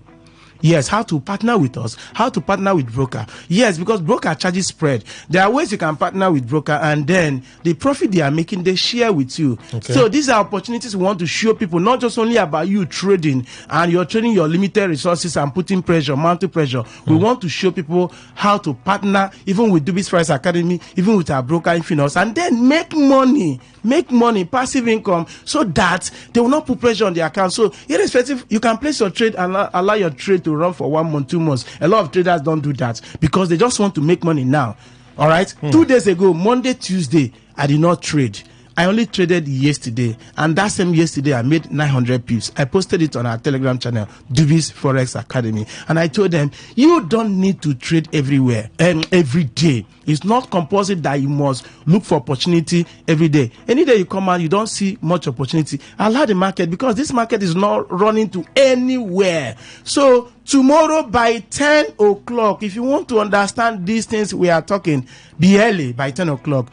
Sweet Spirit Hotel, 79 Stadium Road, by 10 a.m. And all you need to do is to pick your phone and send book me as SMS to 0814 386 0735. 0814 386 0735, and we'll reserve a seat for you. It's free, yes? Yes, it's actually free. But one day is not enough for you to grab everything we are talking about. But we're going to do a lot of things free tomorrow to show you those opportunities. And then our broker. Is it tomorrow or Saturday? It's tomorrow, Friday. Okay. It's Friday. Then on Saturday, we'll be at the office. Our office is at 284 Aba Road by Rumukrushi Junction. We also have in Umuahia, Enugu, partners in Lagos and Abuja. These are the 5 places we have physical presence, but we'll run online and offline. Now, for tomorrow program is free. Our broker is ready to sponsor those that are ready to start trading. If you have funds you want to use and start trading, they are ready to give you scholarship to join Academy. We charge $200 to train people for 3 months, within 3 months. Now, even 1 month to learn, $200. But our broker is willing to sponsor you even up to 1 month classes for free of charge, even up to that 3 months if you want, for free of charge. But you need to fund your trading account for them, because when you fund, they know you're ready for business, and as you trade, they make money. The money they are going to pay us for us to train you, because I like to be very truthful here. You know, there is no free lunch in Freetown. So when they want to train you for free, because they know that as you start trading, they recover by the charges, because every broker charge for you to place a trade. All right, and then that is called spread. They make money back. So that's why they are calling you out to come and join this program tomorrow, and then you have access to our training for free up to 1 month. So a lot of you that have been itching to join the Dubis Forex Academy, this is an opportunity for you to come and get it for free, even up to 1 month. And also signal voucher that is worth $100 that is going to be given to people for free. To get our entry and exit point. Go to Telegram now, please. As you're listening to me, go to Telegram. My brother, check it. Telegram, Dubis Forex Academy, DUBISS. We'll say go and verify. That is our yesterday results, this week results that I posted there, and majority of that is just yesterday that he closed, he hit our target. So go there and check it. But if you want to be there to get all these things, that is Sweet Spirit Hotel, 79 Stadium Road, here in Port Harcourt. Send book me as SMS to 0814 386 0735. 0814 386 0735. Once again, 0814 386 0735. Be early so that you can even get some things for free, and the time is 10 a.m. Is there a set of people you particularly expect should be preparing to be part of this seminar? This business of trading is not really gender based. You can be a male and female. In fact, female are better traders than men, because men trade with so much aggression. They are very aggressive in trading. Women, because their problem is less than when it comes to everybody have problem, but men are much, because you need to take care of your family. Some that have girlfriends need to take care of their girlfriends, and a lot of things. They come with so much anxiety on how to make money. So if you are 18 years and above, but I tell people you can start early. My children are already learning how to trade, even how to design. These are the things we do. There are a lot of things we do, how to design, a lot that we do as far as it has to do with online e-commerce. In fact, how to even monetize your social media handles. These are the things we do. And there is a place I'm going to show people how you can get a job. If you want to get a job that will pay you in dollars. I got one last year for 8 months. I was paid $1,000. Most people know, but I don't want to mention it. When you come, I'll tell you, people, it's not really TikTok, it's not Facebook, it's not Instagram, but there's a place, a professional platform where you can actually get a job. But you need to be get value first for them to approach you. They don't approach you because they like you. So if you want to get all these things and you are willing to earn extra income, you are willing to unlearn what you learned before that is not really giving you profit, then come tomorrow by 10 a.m. Sweet Spirit Hotel, 79 Stadium Road, by 10 a.m. Book me to 0814 386 0735. 0814 386 0735, and we'll reserve a seat for you. So for those that may be doubting the veracity of the things you have shared, what would you say to them as we close? I would just tell them, can you please give us that 1 hour to 2 hours? If you are not able to convince you, then if you can even mention it here that this is not working. Yes. I'm telling them to come. We are talking about learning here. Even though we have other services we do, which is account management and other stuff, we are talking about you trying to get this opportunity to learn. And I'm telling them to come out tomorrow and come and see for themselves. You can equally come to the office if you don't have time to come tomorrow. 284 Aba Road by Rumukrishi Junction is where we have our training center here in Port Harcourt. All right. Again, the numbers for people to be... The number is 0814 386 0735. 0814 386 0735. It's happening tomorrow by 10 a.m. The country manager of Infinite is already here in Port Harcourt. So be there by 10 a.m. Sweet Spirit Hotel, 79 Stadium Road, here in Port Harcourt. You want them to send Book Me, right? To yes. That number. 0814 386 0735. Book me to 0814 386 0735. Take action and stop complaining and do something for yourself. Mr. Chinedu Chikeze, CEO Dubis Forex Academy, thank you so much for your time. Thank you very much. All right, we return straight to our conversation. And like I said, a lot to cover. Go nowhere. Talk radio. I listen to a lot of talk radio. 95.1 FM. What's a successful business without sales? And what is sales without an audience? Well, do you know that you can reach 8 million listeners across 6 states in 2 geopolitical zones all at once? How? With Today 95.1 FM, you can get millions of people to know about your business. And what does that mean to you? More sales. Call 081 389 2850 now for more information.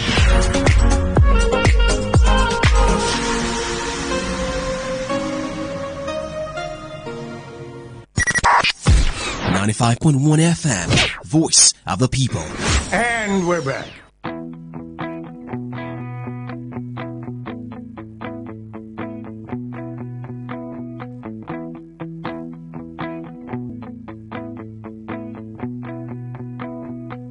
All right, thank you for staying with us. We'll go straight to our conversation. We'll just continue the conversation. Dr. Obiduma is looking for where the cold is less. So you would have to run around this week. Somehow if I'm not on air, I just said this in life. They're all hearing you. That despite all the poshness, there's still a part of local somewhere there that doesn't like air conditioner so much. Dr. Obiduma is here. He's a journalist, international affairs expert. He's also a lecturer, Department of International Diplomacy. Lecturer in International Diplomacy. Okay, lecturer in International Diplomacy, River State University. And is a journalist as well. Good morning, Doctor. Welcome. Good morning, Kelly. So there's no need in writing. No, we will write it because we'll say it at the end. We'll say it at the end. Let me also welcome Ama Opusanibo. Bobo Sofuri Brown, I hope I got the order. He's the Chief Executive Officer at Grain Consulting. He joins us here. He's a veteran journalist as well. Good morning to you, sir. Welcome. Thank you, Kelly. Good morning to Rivers people and all our listeners, my fellow panelists. Did I get it correct? The order? Yes. Oh, that's an improvement. Yeah, very, very nearly. Right? Let me go straight to you on the conversation we're having about the skit.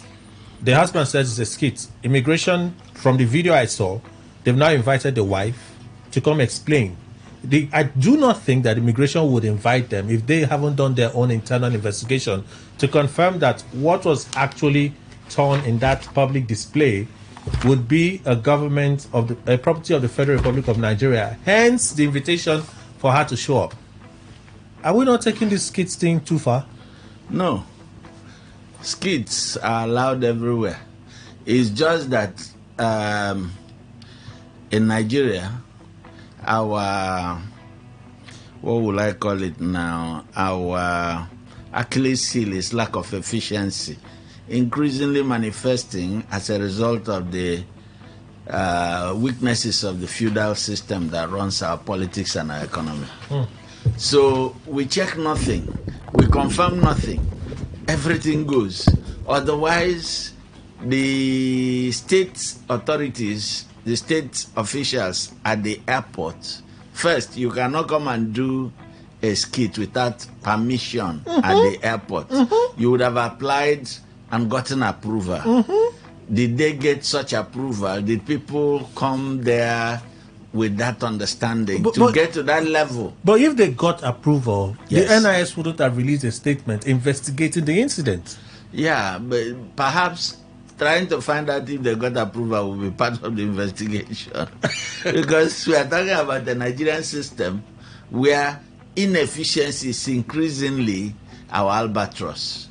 We tend to overlook that because corruption has endeared itself to the Nigerian psyche. But at the root of corruption is our inefficiency. In fact, corruption is used to cover inefficiency, and sometimes inefficiency, non-performance covers corruption. But all of that is possible only because the system is inefficient.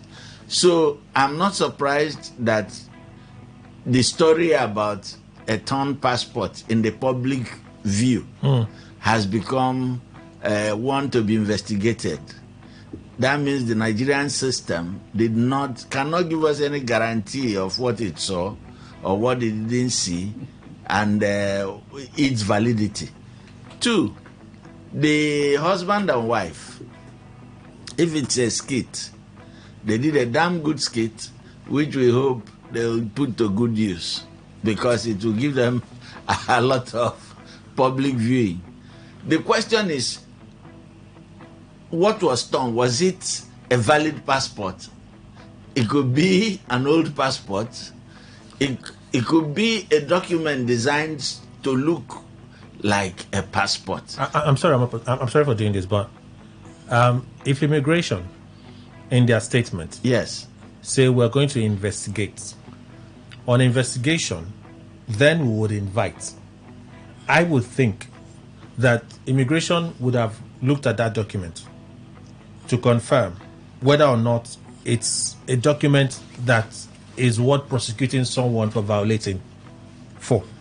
That's what I would have thought, naturally. I know we don't have confidence. A lot of Nigerians don't have confidence in our institutions.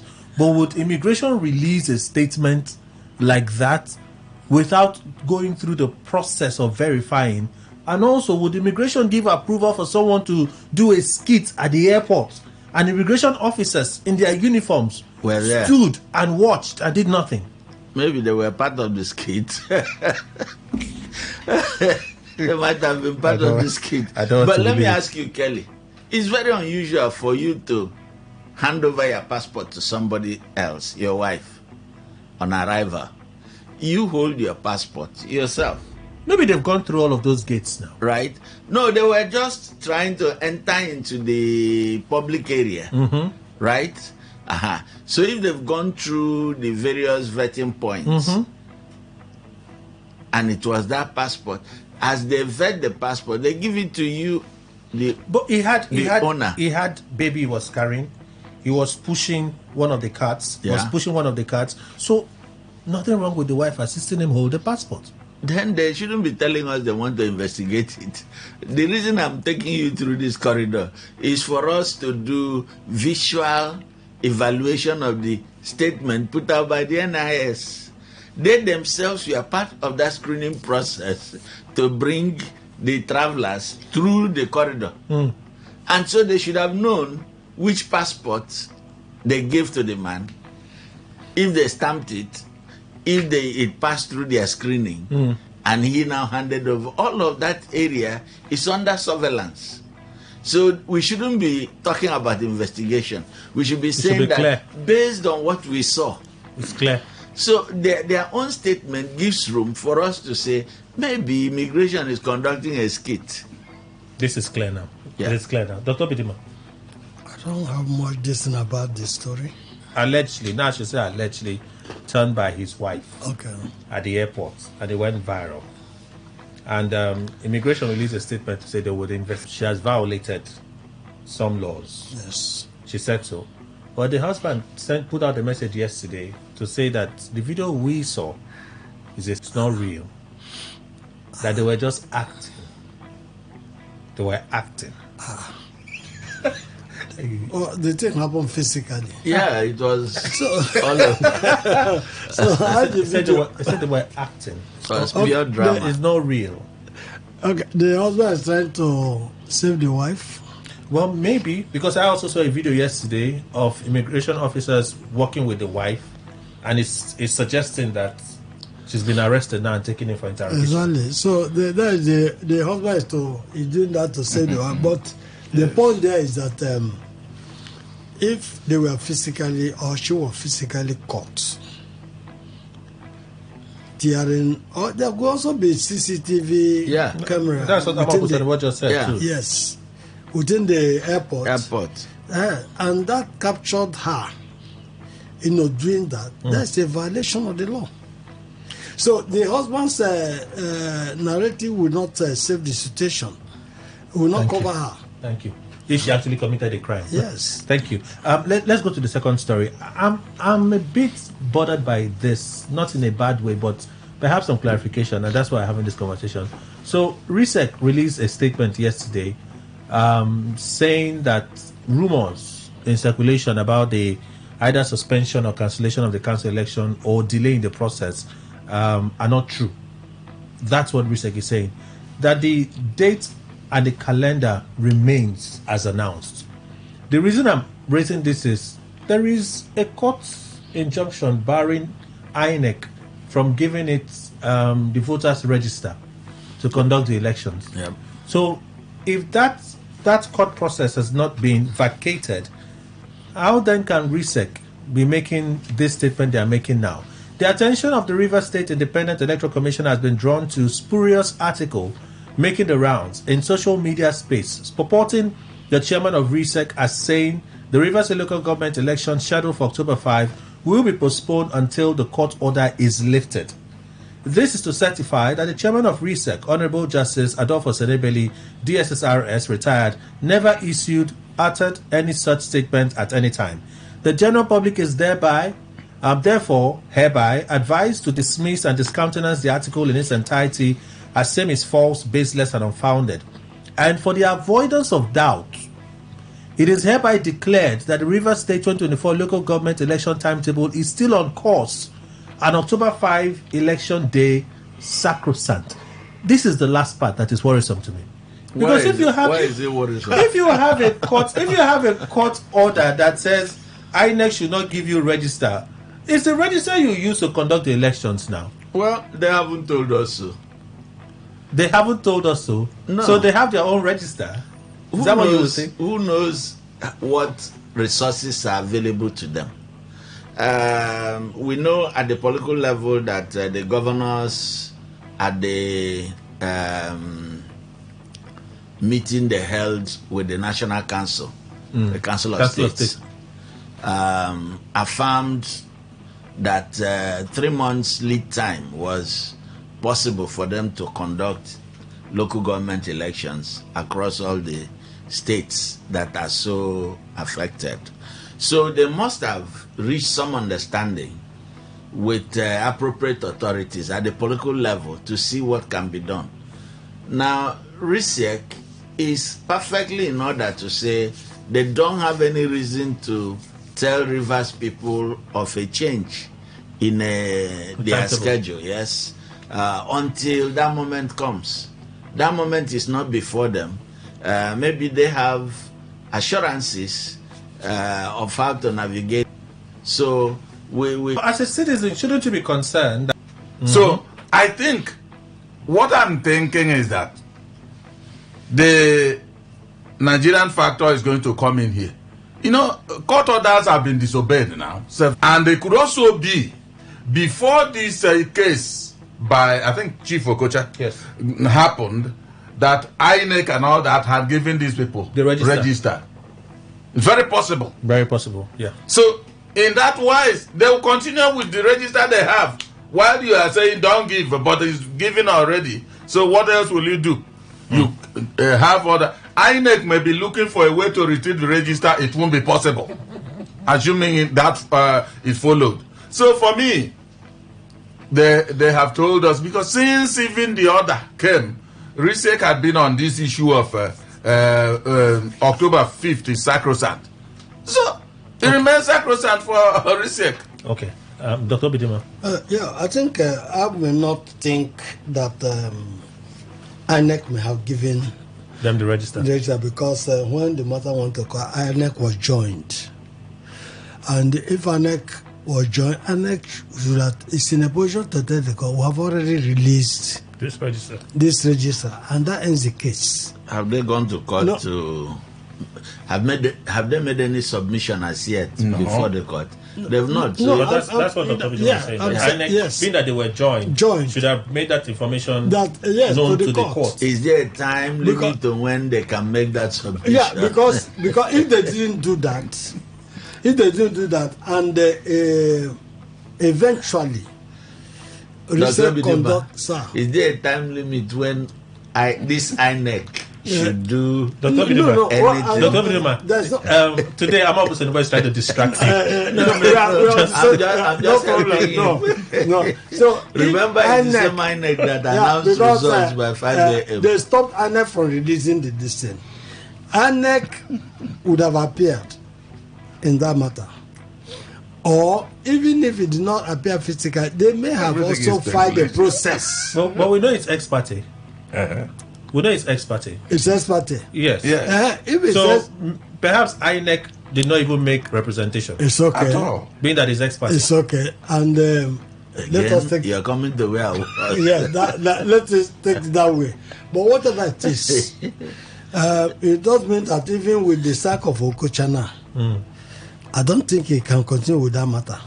If it is at the ex parte level, because it's no more the chairman of APC in Rivers State presently. Okay. Even if he goes on appeal, I thought along that line. Even if he goes on appeal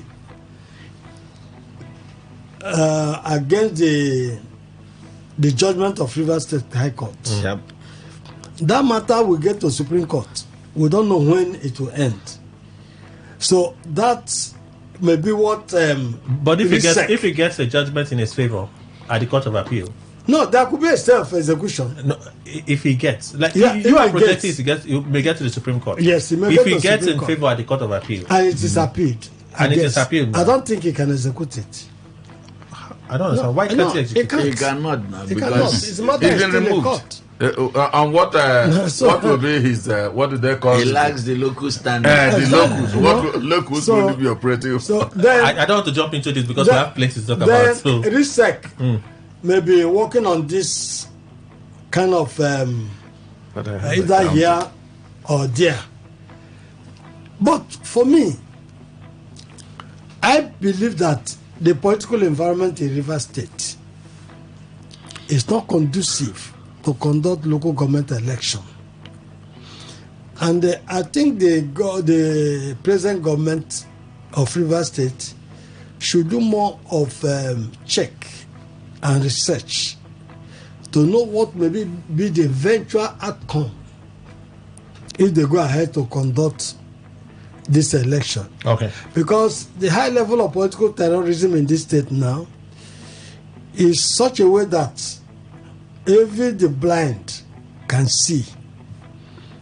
And the two, even the deaf, the daft, the imbecile can understand what is playing for national. That means the imbecility is not serious. So, Okay. So what we are saying is that I don't know what I may not say certain things here. Okay. Yes, I keep some certain things to myself. It's all right. But I just wish them well. All right.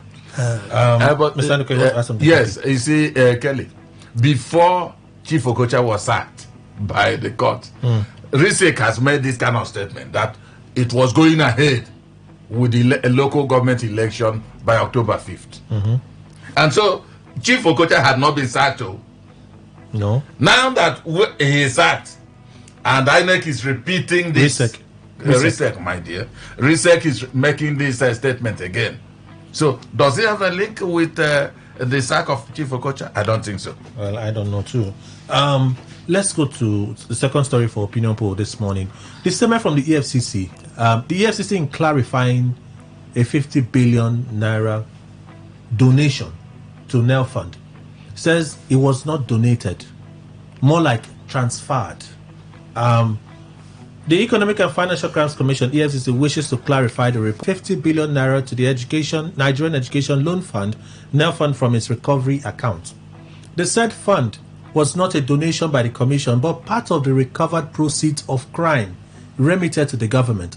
President Bola Tinubu, in furtherance of his social intervention policies for the most vulnerable segments of the society, decided in his wisdom to plow the money into funding the critically acclaimed student loan scheme. My question is, first, EFCC is not supposed to be a revenue generating agency. Their job is to fight and check graft. That's their core responsibility. Yes. The monies they recover, should it be under the control of the EFCC? This kind of country. No.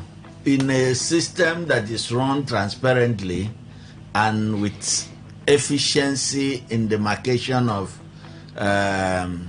job schedules, the EFCC shouldn't be holding money that was recovered, allegedly recovered from defaulters, those who have been accused and tried for or plea bargain their way out of a trial for corruption.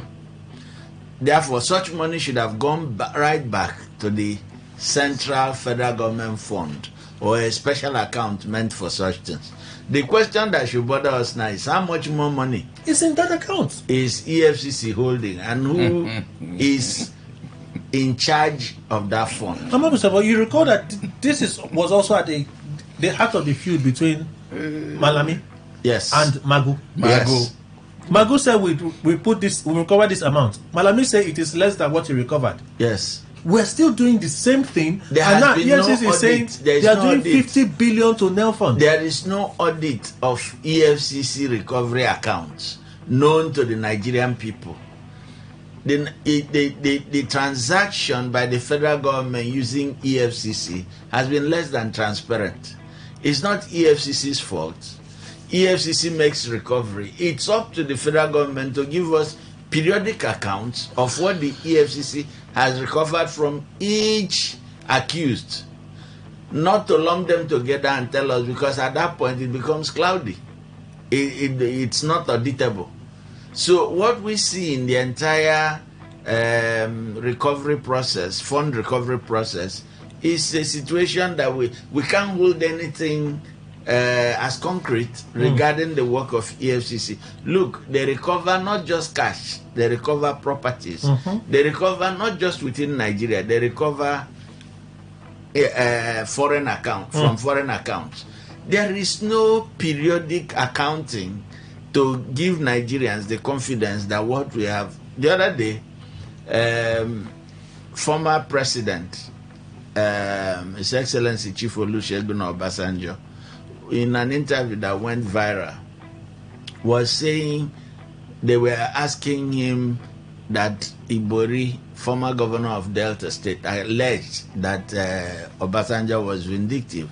And Obasanjo gave a detailed account of his the relationship between him as president and Ibori as governor of Delta State. That it was over $150 million alleged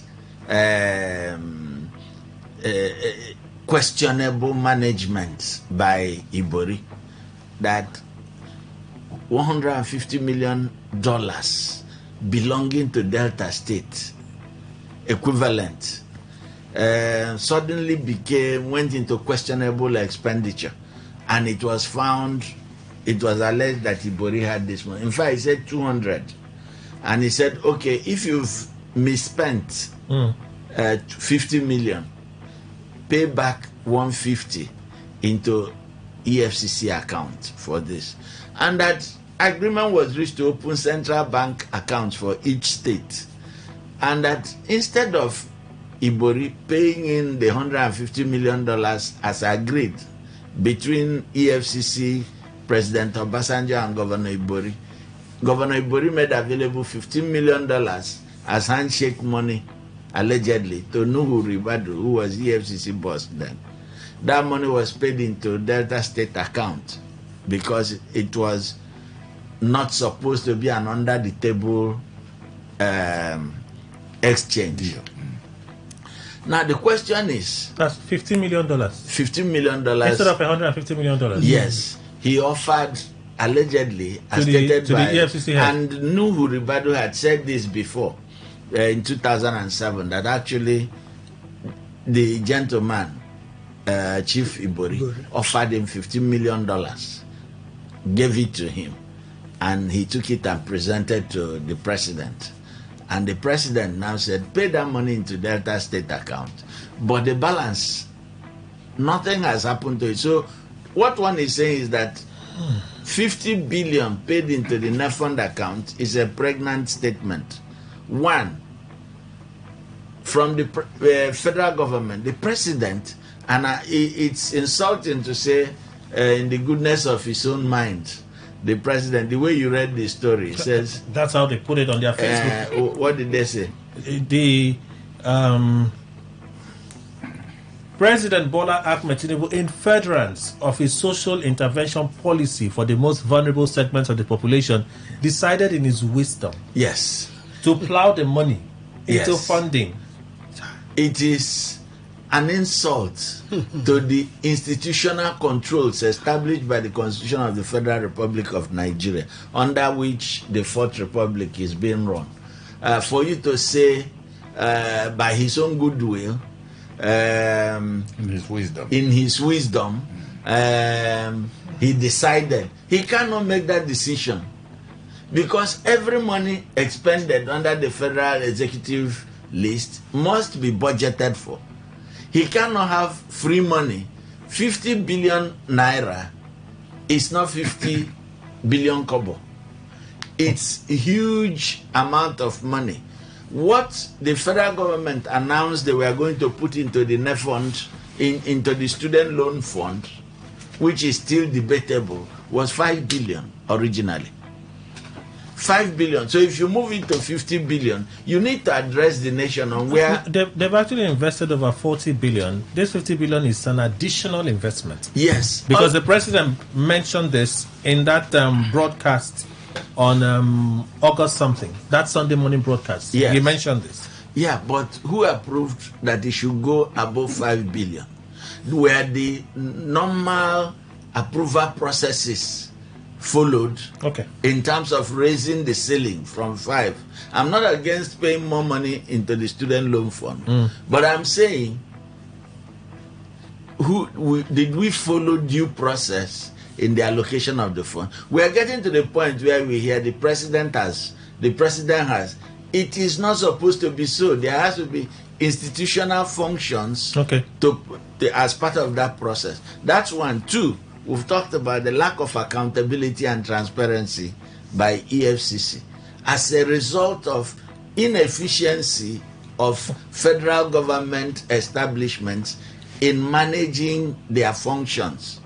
There should be a periodic accounting of what EFCC has in its custody on behalf of the Nigerian people. After all, the money recovered were recovered from people who served in different states.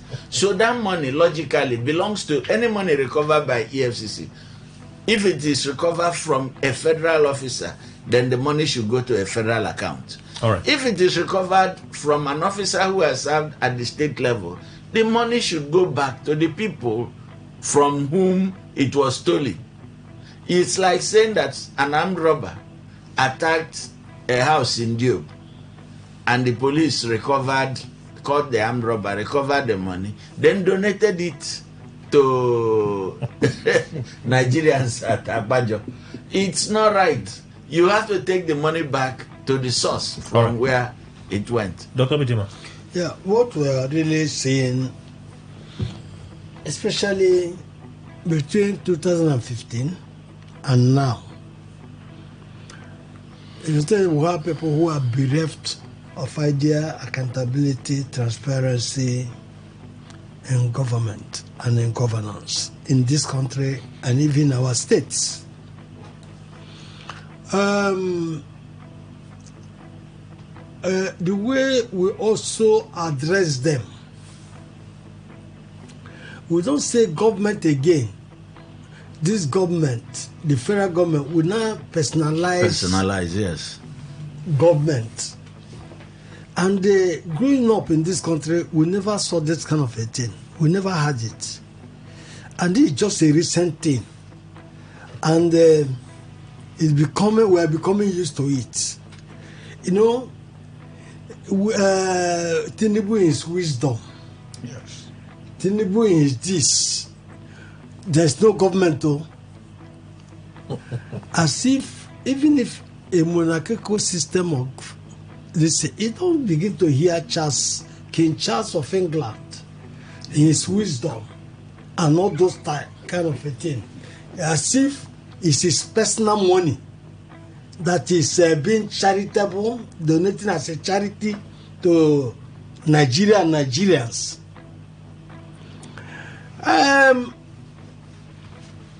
We also look at when federal government refunded River State either 75 or 78 billion. 78 billion. You know, how that money was used, we don't know. It was the governor in his wisdom. In fact, not even the governor. The name of the governor is wisdom, not the governor. So, how that money was used, we never questioned. Nobody accounted for it. It didn't go through the process of appropriation and where it can be planned into. You remember when that money was released, I was on this radio this is saying this money should be invested in agriculture. You know, so now, if 50 billion is released to student loan, what is the student population in Nigeria? Dr. Bidman, I agree that this is a big issue. But my bigger concern is this. So the EFCC can hold a recovery account and decide how to spend money from that recovery account. That is the issue we are also looking at. The anathema, are we serious the in this country? wickedness that is going on in this country. We are serious if we want to be. EFCC, you know, EFCC, CBN, NPCN, they have become financial octopus that nobody questions them. Nobody, they are answerable to nobody, and they do things. CBN is not audited. It's not answerable to National Assembly. So, you know, all those are EFCC. They have a committee of EFCC in the National Assembly. Are you telling me that these people are also not oversighting them after buying 160 million SUV? They said they will use the movement and all those things. So, if they are not oversighting them, and this thing has come to the public knowledge, what is the parliament doing about it? And waiting for Tinubu to say, and this is an impeachable offense, that a good and a reasonable parliament should call the president to question him why he should spend so much billion amount this thing, and on his wisdom and his charitable disposition, sent it to a particular place. And these are the money they are stacking for the next election, next 2027 election. And this is what is going in this country. All right. You see, until there is a real revolution in this country, we will never know what it is to live a good life in this Nigeria. Mr. Ndukwe. Yeah, Kelly, you see, when Mago was there, similar thing is happening. Not exactly for the same purpose or not, but at least there was discrepancy between Malami and Mago. Good. You see, because of lack of job in this nation, I think people are no longer considering before they accept positions. Now, Mago was the only Nigerian that can do the job of EFCC. The only Nigerian, no other person. And that was why when the senators rejected him, twice, Buhari insisted, even having glaring reports on him from the DSS, both of them in presidency. You see, it later happened that when Malami wanted something and then Mago had a different idea, they brought Mago in the cold. Of course, their president was not talking though. I wouldn't know whether this one will do this. But whether he will do the same or not, I'm asking, are we thinking that whatever is happening in the EFCC is not what the presidency wants or what the president himself wants? Because see, I have said severally, whatever is happening in this country under any administration, the supreme commander, who is the commander-in-chief, if he doesn't want it, he will bring it out in the code and then fire the person after maybe certain times or number of warnings. That it happened and the Tinubu, the current president, was not the president, but he was in the high echelon of the APC. He heard everything about that happened to Mago. And it's happening to Zito Olukoyede now. Yes. Good. Olukoyede. Yeah, whichever, whatever. Olukoyede, okay. Now, are you saying that any day Lateef Fagbemi, once he will not stand up and say, come, you see, Olukoyede, these things you people are doing is not the right thing. And one thing or the other, if he has a mind of Malami, they could also set up their own panel. And the Olukoyede that thinks he's sitting on an empire now that should become the CBN, holding government's account or whatever, will now be brought down. And so, since they don't know, because there's no job and everybody wants a job, let them be rushing in as if blindly, and later on the thing will haunt them. How can EFCC, that is an organ of government that is going after fraud, bringing it back with transparency, if there is anything like that in Nigeria, now being in charge of the money, for instance, even if it's money that made mistake and go to EFCC, won't it have a special account where it will bank it? And EFCC is the one that proudly is releasing such and holding it for government. And you tell me the commander-in-chief doesn't know? For me, I don't believe that. And it's treated as an achievement. Yes, now. This is a case of pure delinquency, corporate delinquency. That's what EFCC is reporting, that there is no system of internal controls, or a periodic audit and accountability that has become a celebrated achievement. It should not be. And like Dr. Bidima pointed out, this attempt to personalize government, the federal government or state government or local government in Nigeria, is reaching a very, very dangerous turn in our movement towards national self-redemption. Okay. We need to check it as part of our effort to interrogate our direction as a people. We have to go for the news. We'll be back in a moment. Please stay with us.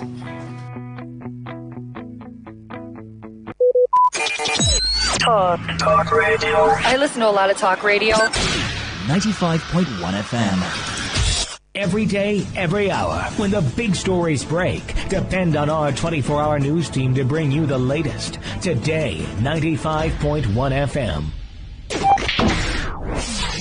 Today, 95.1 FM. Port Harcourt. News update.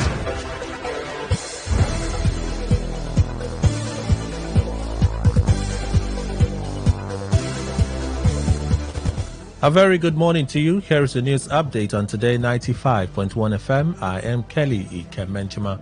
The federal government is assured of its commitment to strengthen intellectual property rights to ensure that Nigerian content creators are adequately compensated for their works. The Minister of Information and National Orientation, Mohammed Idris, gave the assurance at the first National Conference of Society of Nigerian Broadcasters, SNB, in Abuja. He said the regulatory institution had over time been retooled to promote and enforce the consumption of local content in Nigeria. This, he said, was to empower citizens and create more job opportunities for the country's teeming youth. The minister noted that the dynamics of broadcasting were rapidly changing through technology, which has not only expanded the reach of broadcasters but also diversified how contents are produced and consumed.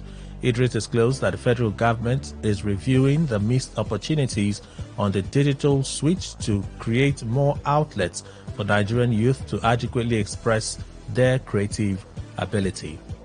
Former President Goodluck Jonathan has urged the church to take the lead in the crucial role of advancing Nigeria's healthcare system. Jonathan said this in his keynote address during a church function in Abuja. The former president, who was represented by the former executive secretary of Nigeria Christian Pilgrims Commission, NCPC, Professor John Kennedy Opara, highlighted the church's historical contributions to health and education sectors. While reflecting on the 2014 Ebola crisis, Jonathan acknowledged the bravery of healthcare workers like Dr. Stella Adedevo, who lost their lives in the line of duty. He also acknowledged the passage of the National Health Act signed into law during his administration, which he said had significantly improved healthcare access for millions of Nigerians. He urged faith-based organizations to leverage their community influence to advocate for equitable healthcare policies and foster partnerships with both the government and the private sector. The General Superintendent of the Deeper Christian Life Ministry, William Kumuyi, has introduced the Change Makers International Initiative, a program aimed at fostering positive change in Nigeria. Pastor Kumuyi, who spoke during a media briefing at the VIP wing of the Port Harcourt International Airport, Omagua, after arriving for a 6-day global conference on positive change and social impact, highlighted the need for individuals and families to contribute to societal improvement by adopting better attitudes and mindsets. He explained that the inspiration behind the initiative came from observing the challenges faced by the nation and recognizing the potential for improvement in various aspects of daily life, stressing that the program is non-religious, non-partisan, and non-denominational. Addressing the ongoing calls to end bad governance, Kumuyi urged both the youth and the government to collaborate, harnessing their collective efforts and energy to bring about meaningful change, as he emphasized on the importance of dialogue and strategic thinking to achieve a better future for the country. Also speaking, the state chairman, Pentecostal Fellowship of Nigeria, PFN, Minebi Dagogo Jack, commended the new launch initiative, adding that the program will help address the high level of immorality and other vices in the country. Meanwhile, the Independent Corrupt Practices Commission, ICPC, has urged students across the country to uphold integrity and shun corrupt practices. The ICPC chairman, Musa Aliyu, made the call during an anti-corruption debate among students in Abuja. The ICPC boss advised students never to succumb to intimidation or pressure in engaging in corruption for the sake of obtaining a certificate. On the foreign scene, Germany has issued a European arrest warrant for a Ukrainian diving instructor over his alleged involvement in the sabotage of the Nord Stream pipelines in the Baltic Sea. German investigators believe Volodymyr Z was a member of a team that in September 2022 planted explosive devices on the pipeline route carrying natural gas from Russia to Germany. Ukrainian President Volodymyr Zelensky has repeatedly denied his country was behind the sabotage, which disrupted Russian gas exports to the European Union. The Polish prosecutor's office, who confirmed that it had received a German arrest warrant for Z, said the suspect left for Ukraine last month. It said also the authorities failed to prevent him from leaving because the relevant information had not percolated down to the country's border guard. That is the news update on Today 95.1 FM. I am Kelly Ikemenjuma. Good morning. Thank you for your time.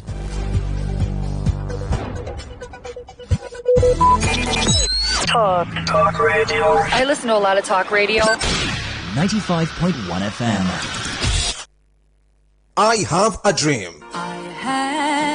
I have a dream too, that one day Nigeria will become the greatest nation in the world. How will that happen? That's what Changemakers International Initiative is about. From 15th to the 20th of August 2024 at Yakubu Gowon Stadium, Elokoya in Port Harcourt. Come and get empowered to make an impact and improve the society at Changemakers International 2024. The event features special women and men's conference on economic investment, health, family values, etc. Listen to seasoned men like Ankyo Breaks, Dr. Richard Okoye, and Chief Host Pastor Dr. William Skumiyi. Music by Priye Odede and Chioma Jesus. This event will be flagged off by the special guests of honor, His Excellency Sir Siminalayi Fubara, GSSRS, Executive Governor of Rivers State. Guest of honor, Her Excellency Professor Ngozi Odu, Deputy Governor of Rivers State, and Her Excellency Mrs. Valerie Siminalayi Fubara, wife of the Executive Governor of Rivers State. You can make a change. Oh yes, that's what Changemakers 2024 is about.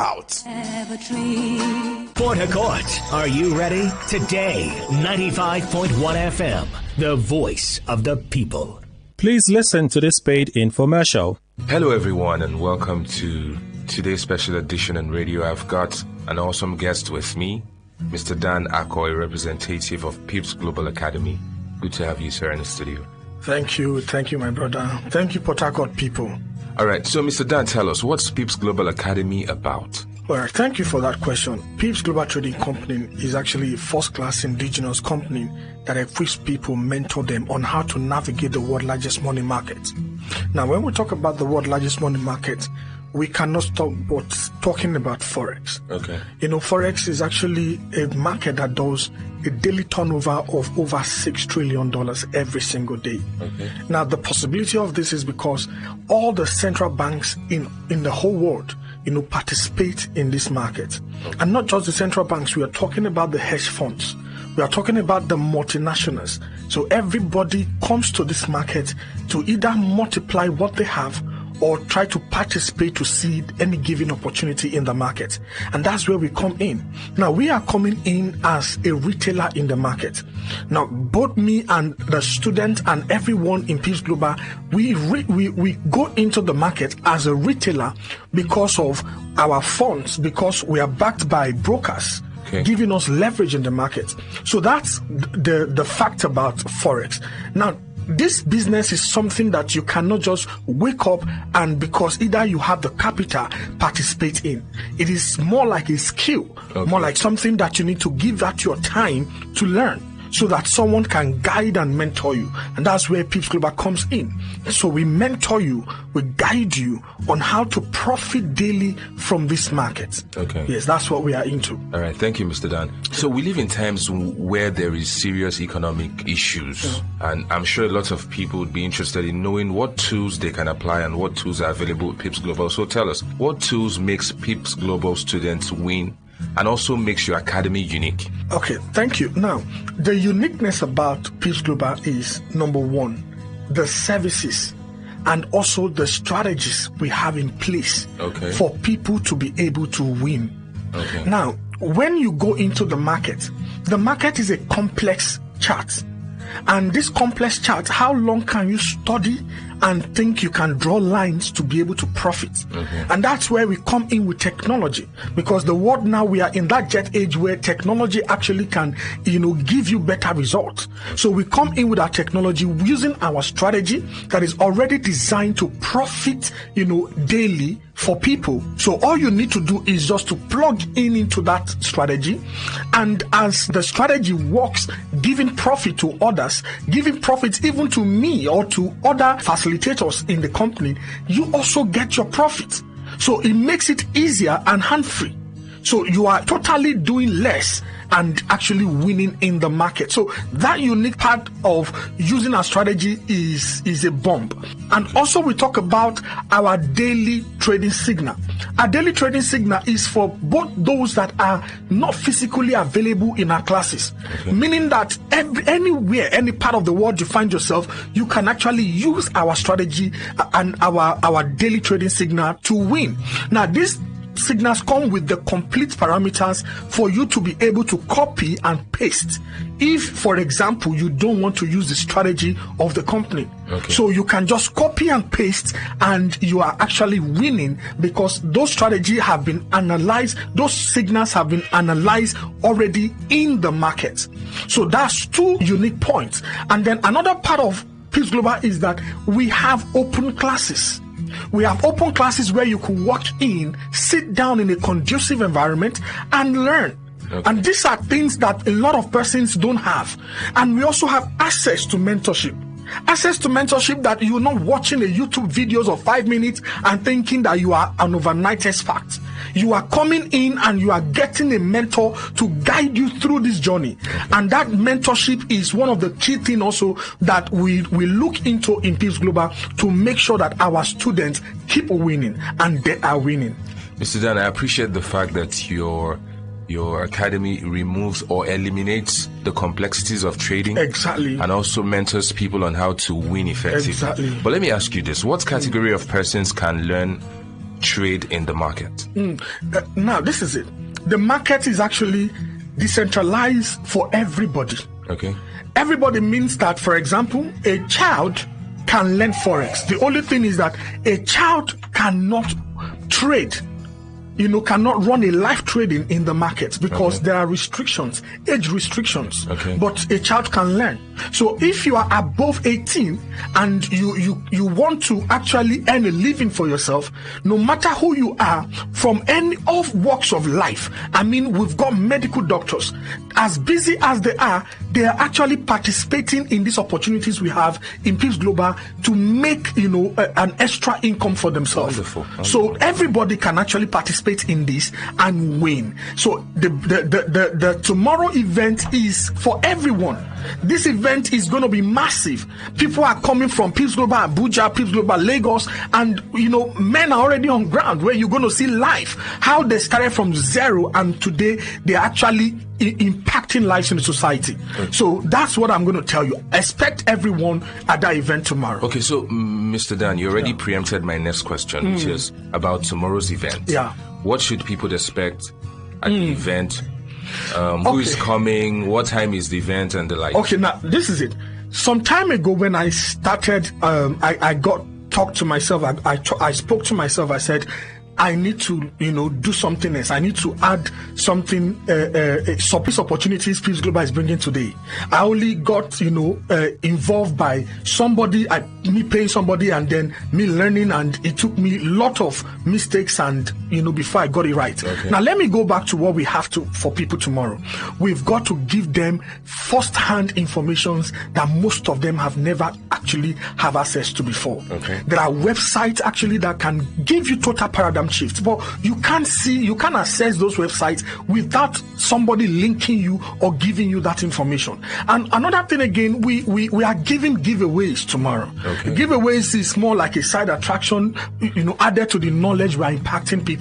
Tomorrow we are giving free iPhones, latest iPhone 14 Pro Max, iPhone 15 Pro Max. We are giving free trip abroad. Those are for lucky winners actually. Okay. But you don't need to pay before you become a lucky winner. So all you need to do is just to be available that tomorrow, and then you have access to becoming the lucky winner. And also we also have a strategy that we are giving people tested already last year 2023, and we are launching it that same tomorrow. So a lot is going to be happening. We are trading live tomorrow. If you have been trading before now, you've actually been losing in the market, come let us show you what you've been doing wrongly and how you can make it right to start winning in the market. So a lot is happening tomorrow, and all you need to do for you to be at this event is just for you to SMS a code to the number I'm going to call. Because now this is it. Some persons may ask, are we going to pay to access this event? Now, you are not paying. Okay. Yes, I'm going to give that again. You are not paying a dime to anyone. This is going to be totally free, sponsored by the company itself. Okay. So all you need to do is SMS the word mentorship to the number 0812 116 8440. I call that number again, 0812 116-8440. What you're SMSing is mentorship. Mentorship to this number 0812 116-8440. Tomorrow is the date and the time is 10 a.m. The venue is NTA Road, opposite, just after the location bridge.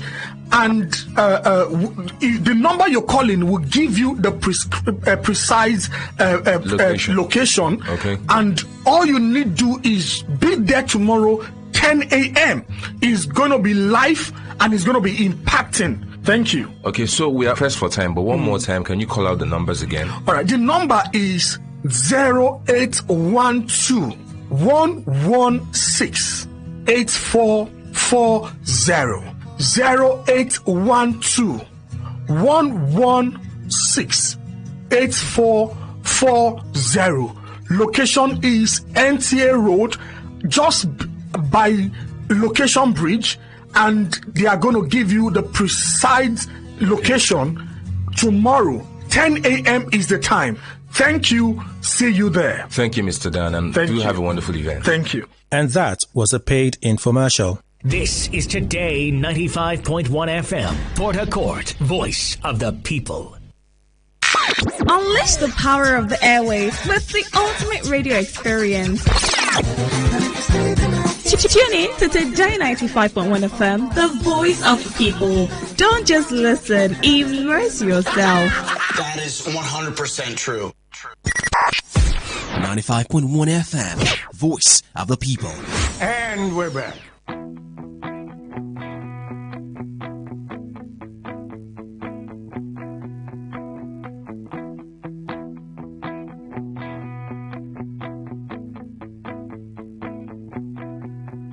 All right, thank you for staying with us, everyone, wherever you're tuned in. We love you. We enjoy every moment we have with you. So let's continue. Kelly Kemenjima is my name. Panelist for today, Ama Opusenebo, Boboso Free Brown, Managing Consultant, CEO Grain Consulting. Dr. Obidima is a journalist, international affairs analyst, lecturer in international diplomacy, River State University. The only part that is conflicting for me is that there's no diplomacy with Dr. Obidima at all. None whatsoever. Diplomacy.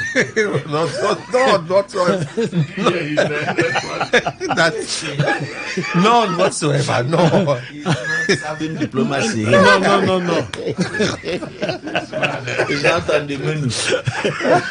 And Mr. Emmanuel Indukwe is also here. So let's go to our next story. 3 Nigerian presidential jets seized abroad as Ogun State Chinese firm battle. Well, there are many parts to this for me because it seemed to be a feud between Ogun State and a Chinese firm. The firm was contracted to manage the Ogun Free Trade Trading Zone and so on and so forth. They did, and another government came and cancelled it and appointed someone else. The company went to court and asked the court to allow them seized in where? In Switzerland. Okay. They just are in different places. Jets? 3 presidential jets. Okay. Now, what is interesting of the 3 is while 2 are of the old ones in different locations for maintenance, 1 is newly purchased at $100 million.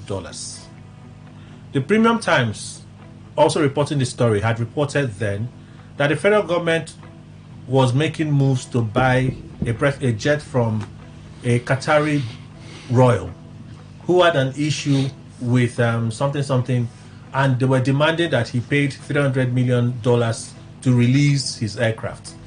He was unable to pay $300 million to release the aircraft. Nigerian government made a bid of $100 million for that aircraft. That's the gist. Whether the government bought it or not, the government did not say anything. Weeks ago, Omoyele Sowore put out pictures of a particular aircraft, suggesting same aircraft, this one, in a hangar that was being refitted with the Nigerian coat of arms and the seal of the president and all of those things. That picture went viral. The federal government did not say anything. Now the Premium Times is reporting this, that as part of the interest, that has now arisen to $74.5 million. The court has given an order prohibiting the movement, the selling of the presidential jet until the Chinese firm receives what is being owed by Ogun State government. So while the feud with Ogun State government is ongoing, my bigger concern here is the government has spent $100 million to buy a presidential jet. Why am I concerned? At least Akpabio told us that if the president brought a request for a jet, the National Assembly would give him approval. He suggested that. Yeah. But he said no such request was before them. No such request was before them. And there's a purchase. Like the yacht, the presidential yacht. No, but the yacht still now through the National Assembly. Till now they still deny it because the military came out to say that we ordered for this, whatever. The government has not said anything about it. But the government remains mum on this presidential jet thing. More reports tell us that they have bought the jet. $100 million. We're talking about EFCC. EFCC is $50 billion. $100 million is almost $1 trillion. It's almost $1 trillion. So, how long do we continue? It's actually more than $1 trillion. How long do we continue like this? Let me begin with Amma Bosanbo. Like, are you concerned about the entire report? Although it's Ogun State, I know that one government leaves, another government comes, you sack, you feel like there's no consequence for your action. Some of these companies, they have close ties with their government. So they go back to their home state. The home state said, file. They file. International Court of Arbitration, they look at it. They say, you're in violation. We're celebrating PNID a few days ago. And like, oh, we have done the big thing. But there are many other cases like this hanging against the Federal Republic of Nigeria, and we're still doing it. Well, Kelly, you've laid out the case of vulnerability of the Nigerian state on the international arena. It is a thing of great concern that since 2007, it would seem that the Nigerian federal government has been increasingly in failure to do what it should do, that is, harness the resources of the country and manage the challenges that affect national interests within and outside the country. For instance, obligations, contractual obligations by establishments and even state agencies, state governments outside of Nigeria. It calls for, this is the kind of thing the National Economic Council should be looking into, to say no state government should enter into a contract that is not known to the federal government. Its implications, not just to have them listed, as is the case, the federal government enlists the contractual agreement and begins to deduct money from source to offset such payments where possible. But the supervision of the terms of the contract should be under the surveillance of the National Assembly and appropriate ministries in the federal government. That has not been happening. And this kind of exposure shows us that there are consequence management issues here. The outside of Nigeria, they don't know Ogun State, they don't know Sokoto State, they don't know Bayelsa, they don't know Rivers. They know the Federal Republic of Nigeria. We are the sovereign guarantor to the actions of every component unit of the Nigerian state. So if there are liabilities, they hold Nigeria's asset.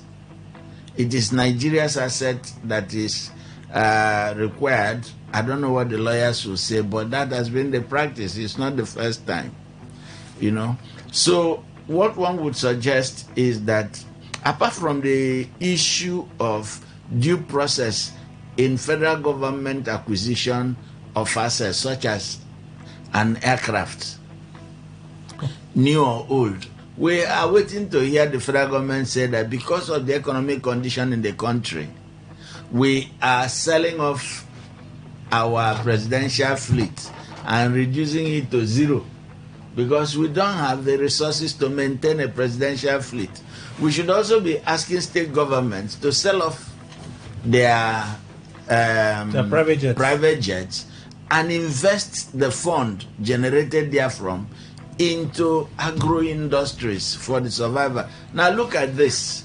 We have the $100 million newly minted presidential jet as a counterweight to 2 other aircrafts in the list of assets seized over a financial obligation by Ogun State. That means Nigerian money tied down without any service value to the nation. It shouldn't be so. It's not just the money that is the issue, but it's also the reputation damage to Nigeria. When we become a country whose assets are vulnerable, are being chased around like chicken at the international level, because we are not seen as capable of contractual compliance. It increases the cost of doing business for Nigeria. You cannot attract foreign investors. Of course, they know better than you and I. You can't attract them. You cannot buy... At least the ones that want to do straight business. Yeah. You cannot buy... No, the ones who do under-the-table business will go anywhere anyway. And they go anywhere because their markup is 300%, 2 to 300%, and so for that they can go anywhere. By the time you start misbehaving, they've collected their profits. They've collected up front. So if we are limited to only such, what do we call them, international vendors and vendor services, those who do under the table business, that means the costs of Nigeria's doing business will go up by 2 to 300%. We cannot be competitive. It brings me back to the question of, is the federal government conscious of the fact that inefficiency is at the heart of the crisis we are facing in the country? Okay. How about the purchase of the $100 million aircraft? That did not pass through. In this time of economic despair, we don't know where the money came from. At least we don't know where the money came from. Akpabio told us no such request is before us. Let me not act like I'm not a Nigerian. The president can come today. He will write them a letter. Or he will put a figure. He will put a figure for a supplementary budget. They will approve it. Whether the money is spent or not, they will approve it. At least they've shown us now. They are showing us every day. So, but what does it tell of the sensitivity of the president that while you're telling people to tighten their belts, you can afford to dole out $100 million quietly and purchase a second-hand aircraft? Look, Kelly, it's not what the president can quietly do that is our problem.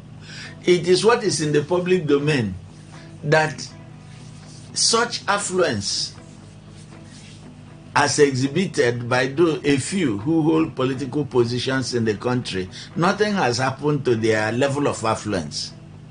Have you noticed that from August 1 to now, we thought that the peaceful protest across the country to bring the reality of hunger and desperation to the doorstep of those who rule Nigeria would have stimulated a change of heart. For those who are not students of our feudal system, as I am, they probably hoped that it would work magic. I knew it would not, because the behavior of the system does not point in that direction. This is a system that lives in denial. It has two virtues. One is bribery. The other one is violence. And when it combines those two virtues in dealing with any challenge, you cannot expect it to behave well. So some of us who are students of the feudal system in Nigeria did not expect any miracle to happen. we knew that the federal government will dig in, because a few people who are benefiting from his stubbornness will not let go. No master wants to negotiate with a slave unless he sees that the slave is has achieved an overpowering balance of power. So where we are now is that money can be pulled at the president's wish. In his wisdom, he can take the money, make commitments, buy, and then supplementary budget will simply ratify a transaction that had evaded due process. That's part of the reality we are beginning to suspect is happening in Nigeria. Because this situation, how did we even acquire $100 million plane that can be held hostage? You know, you've paid. You've paid. You're retrofitting it and they seize it. You've paid and they seize it. All of these things should be in the public domain because it's public property, it's public assets. But we don't have that. So my submission is that, look, the process, Nigeria's inefficiency is going to cause us a lot more damage and a lot more shame in days to come. We need to begin to challenge federal and state establishments to improve their efficiency level. All right. Mr. Ndukwe. Well, Kelly, one thing very clear is that we remember when that issue of buying aircraft or not buying it, we were talking about it here. I said, all these ones who are killing ourselves, they may have bought it. And the way it's going, it may be that perhaps I have gone into the league of knowing when things happen. Because if that money exists in this country, and whenever it happens to anything education, they'll tell you there's no money, they can't fund the universities. But like I said always, anything political, there'll be money. There'll be fund to pursue it. And it has happened again. And again, Shore should be always be thanked for digging out all these things. Even though it may not become officially announced in the country, but at least he will know that they've happened. Whatever links he had with the people, with any way, different flanks to know or tell him that this thing has happened, though, he should also be given accolade. You see, Kelly, as it stands, in this our country, it's very pitiable, I tell you. What we are doing in this country is that whatever government wants, it gets. Yes. Because even the Akpabio that is telling us they've not got that, I don't trust him. I will not believe him. It could be that, yes, the president, you remember Buhari purchased, was it Tucano or whatever, for $600 million. And the Senate did not approve of it. $600 million. It was sent first. And they took the money from, was it SS Good account? You see that. The same thing. So Akpabio may also get the win, and then we'll keep quiet. If the order, we always say order from above. Who the above is, at least tactically we know who the above is, but there's nobody that is known as above. And once such order is from above, they will obey it. And then the people won't hear. Akpabio will keep on telling us that we've not got such a request and all that, so we would. You cannot, in fact, approve what does not exist, at least on document. So, I don't believe him. But what happens now? And the seizure, Kelly, why wouldn't they seize it? Where is Ogun State? It's in Nigeria. That's what the outside world knows. Nigeria, not what one does. What, as my state is the Abia State. Who knows Abia State? What they know is Nigeria. And if Abia State has gone into contract without a defining instruction that you want to do something, being a state in Nigeria, please let the center know. You on your own. They can do anything, and then when it comes to the hangman's noose, it comes on Nigeria. And that's exactly what has happened to us. For me, it's not a surprise because it has to go that way. And that is why always anything that happens, I will say, federal government, what is your stake on this? What position are you taking on this? And people will be saying, the states exist here. I'm not talking about the states, the center. The center is the Nigeria, is the country, if we don't know. Okay. At least this one is a classic example. We've known now. From Ogun State, Nigeria has gone in. So that is it. Dr. Obidima. Well, in foreign policy analysis, the national interest of a nation is paramount. And that is why nations, in crafting their foreign policy, they look at it both from security, economic, and maybe relationship, that is diplomacy. How they relate with nations and all those things. And they allow experts to manage such policies. But unfortunately in Nigeria, that is not the case. We still have politicians with pediatric knowledge of what happens within the global arena to do certain things. You see, at the global stage, is Nigeria is the state actor. They don't know any other thing but that the state actor. Those are the players within the global arena. When you talk of international politics, international economics, international this and all those stuff, and when a company or an investor from outside Nigeria is coming to this place to invest, there are legal agreements, and the federal government of that nation is even the guarantor of such agreement. Even when a state is borrowing money from another state in America, it will still be guaranteed by the federal government. A violation of such contractual agreement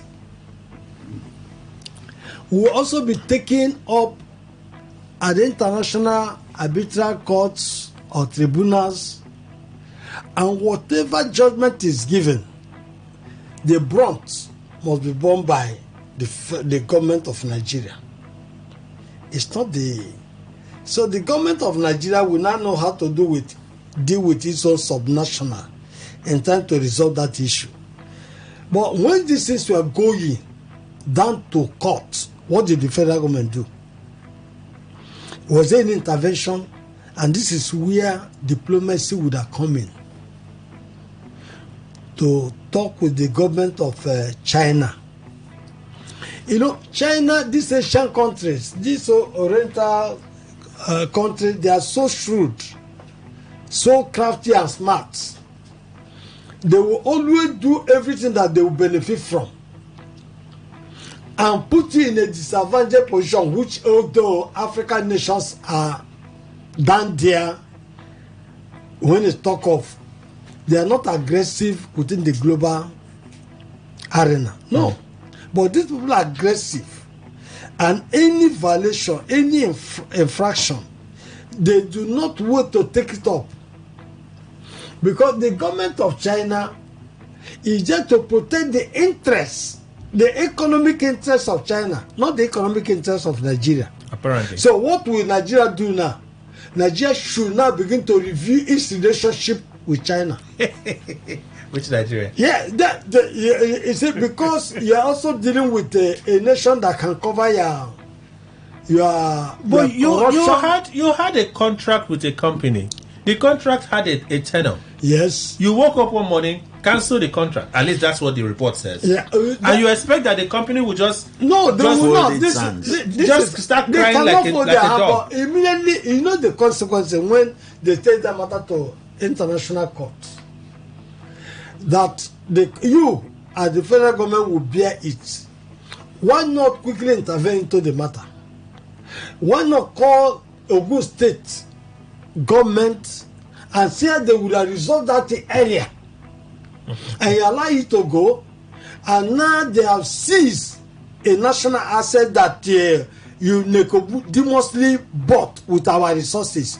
Is it the way they manage our national resources? It's as if it's their personal resources.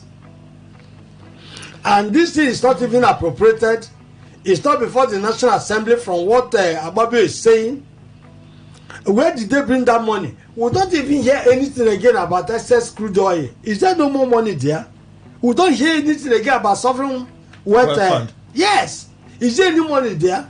So the people are just putting Nigerians in the dark, and they using our money anyhow as if it is their personal money, as if it is their business money. And everybody keep quiet. When the youths are protesting, the people, the council of state that went yesterday or the day before yesterday, for self-preservation, they say vote of confidence because they know a revolution will affect them. They will endorse their own because they are all protecting. This is a system that have conscripted the military, the judiciary, INEC. Like I said last time, all the apparatus of state. Like I said that time, it's a mafia community that is being built. Yeah. Now, are you hearing again about the electoral act amendment? It's ended that I said they've shut it down now because there will be glitches in 2027. Worse than glitches. So I'm saying that the next protest should not be the youth. It should involve all Nigerians. Okay. If this structure is not put down and the superstructure is put in place, we will remain perpetually in darkness and in misery. All right. Let me open the phone lines now, take some reactions. There are other stories, but let's open the phone lines now, take some reactions. Those ones I just want feelers. That's what I'll be looking for. 0817-0000951, 0810-9510951. Again, 0817-0000951, 0810-9510951. Phone lines open. Today 95.1. Good morning. Good morning, Kelly. Hello, Frank. Welcome. Please go on. Kelly, good morning. Good morning, Frank. Please go on. All right, Frank, if you can, please call us back. The phone lines are open. Today 95.1. Good morning. Good morning, Kelly. Welcome, sir. I'm calling from Port Harcourt. Kelly, please, I want to beg you for something. Please help us to tell this our leaders. Let them not insult us. Because the way they are doing it, they say they want to pass the men insult them, but they are insulting us with empty behavior. It's very, very annoying. Thank you and God bless you. Okay. They're listening. The question is, do they hear? This has always been the problem, because even I feel a certain way this morning. In fact, from when I started seeing the stories today, I'm like, what is going on? Today 95.1. Good morning. Good morning. Sorry, my name is Prince Nam. Okay. All right. Talking about what is happening right now. Nobody seems to be very happy with the administration of Tinubu. But I want to inform him that if by then, that is nothing happens, the protest is going to be brutal. It's going to be brutal. Okay. Brutal. I advise you, whatever you're seeking, October 1, stay peaceful. Today 95.1. Good morning. Morning, Mr. Kelly. Welcome, sir. Yeah, my name is Abi, calling from Port Harcourt. You can see these people, they are not for us.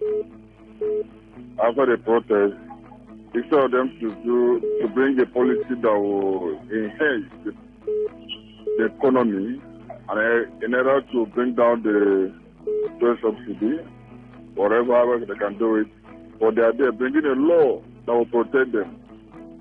But don't worry, 1st October, they are coming.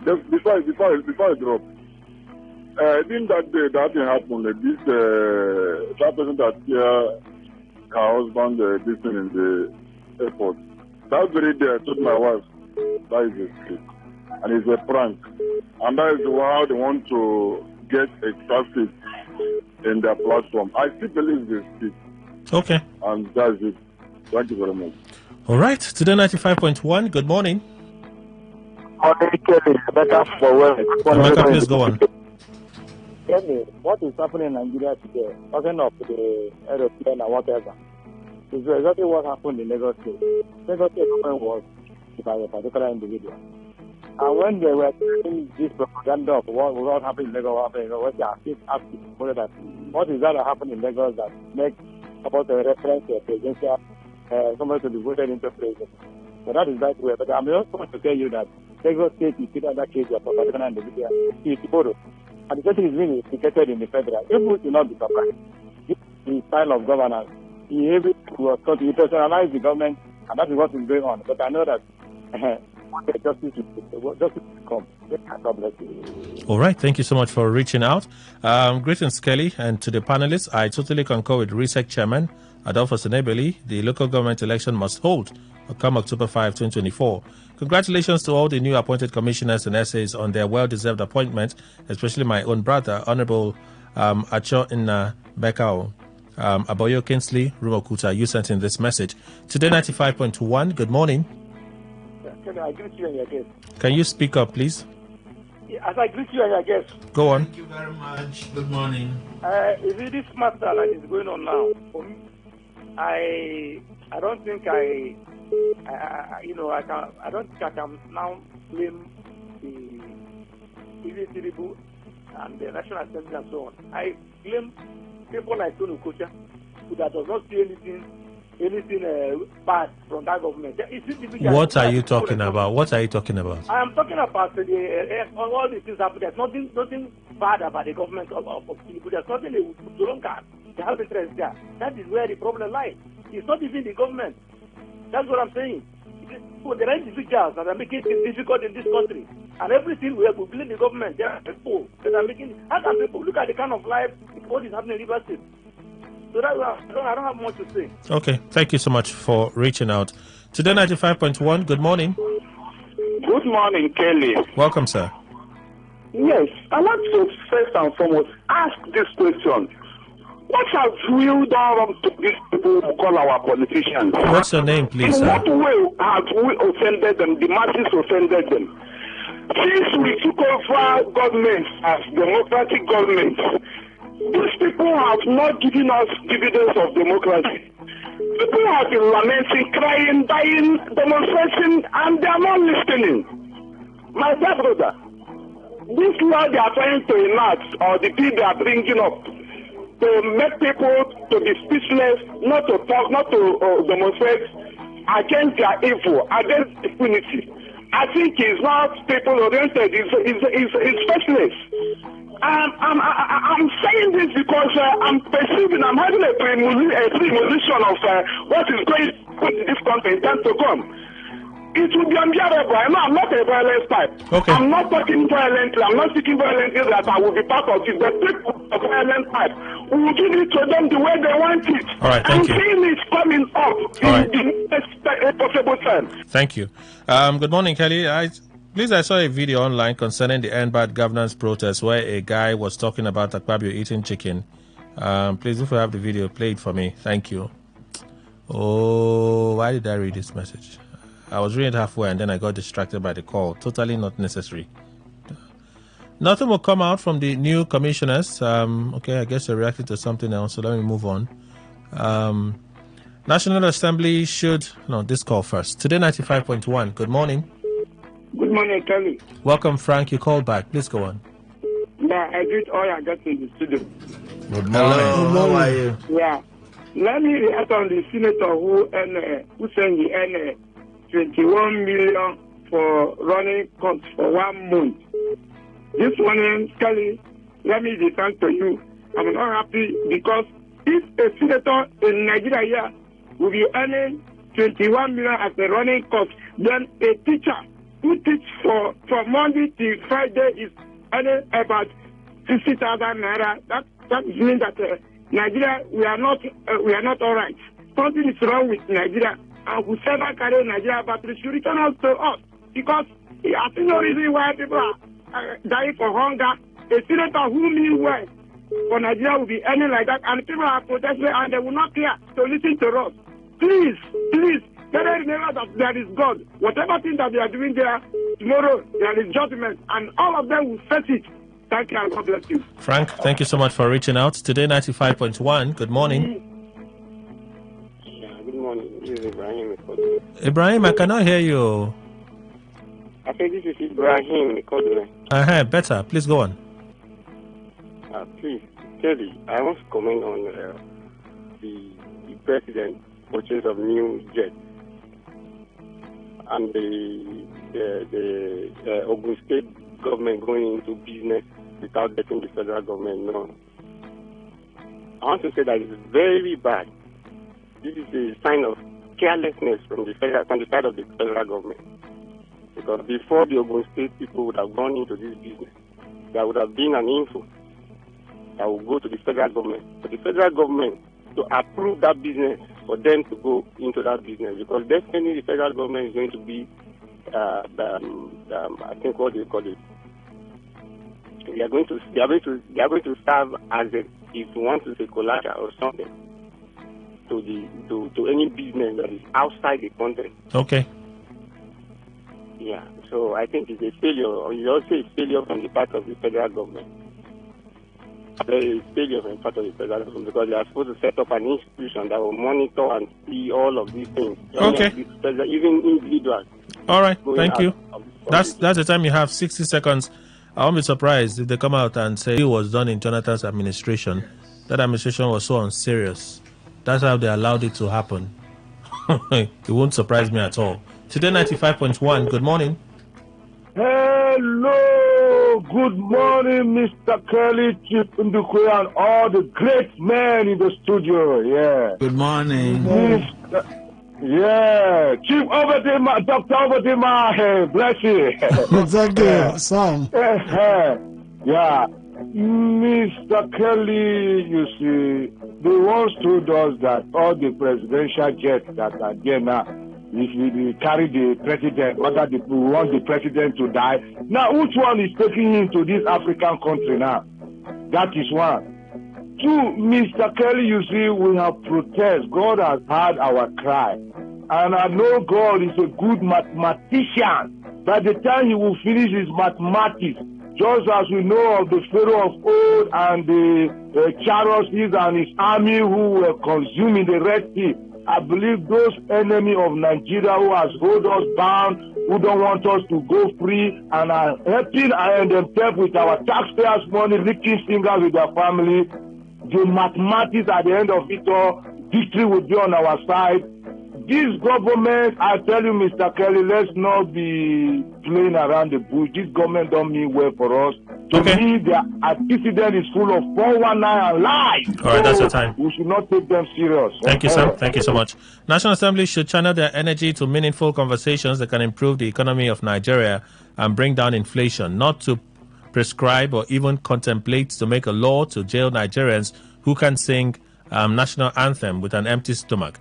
What an unserious law. Who does old anthem help? Why should a hungry citizen of Nigeria be singing Nigeria? Okay. Kelly, please ask him. Since he have not, he said, I have nothing to do. You know, we are suffering. Let him Bible event. 1st October, I told the women, the children, the elder, the tanker driver, we let us change our solution. This one, we are going to die. It's a righteous situation in a radical approach. It is time not for that law again. It is revolution that can solve this problem. I remain Prince O, aka Speaker. Final call, Today 95.1. Good morning. Good morning, Mr. Kelly. Please go on. Mr. Monday from Port Harcourt. I just feel that this is not right to be independent yet. Because the level of financial malfeasance that is carried on in this country today is mind-boggling. In fact, it is sick. It makes the institutions of government. Hello? I can hear you. Go on. Yeah. Even the institutions of government, whether the security or EFCs or even the judiciary, everybody is immersed in corruption. And what are we doing? You've not mentioned the houses that have been sold taken over in Liverpool. Those bills. The man that his wife tore his passport is now saying it was a skit. Same time. Okay. Anyway, Nigeria is a drama ground where anything can happen.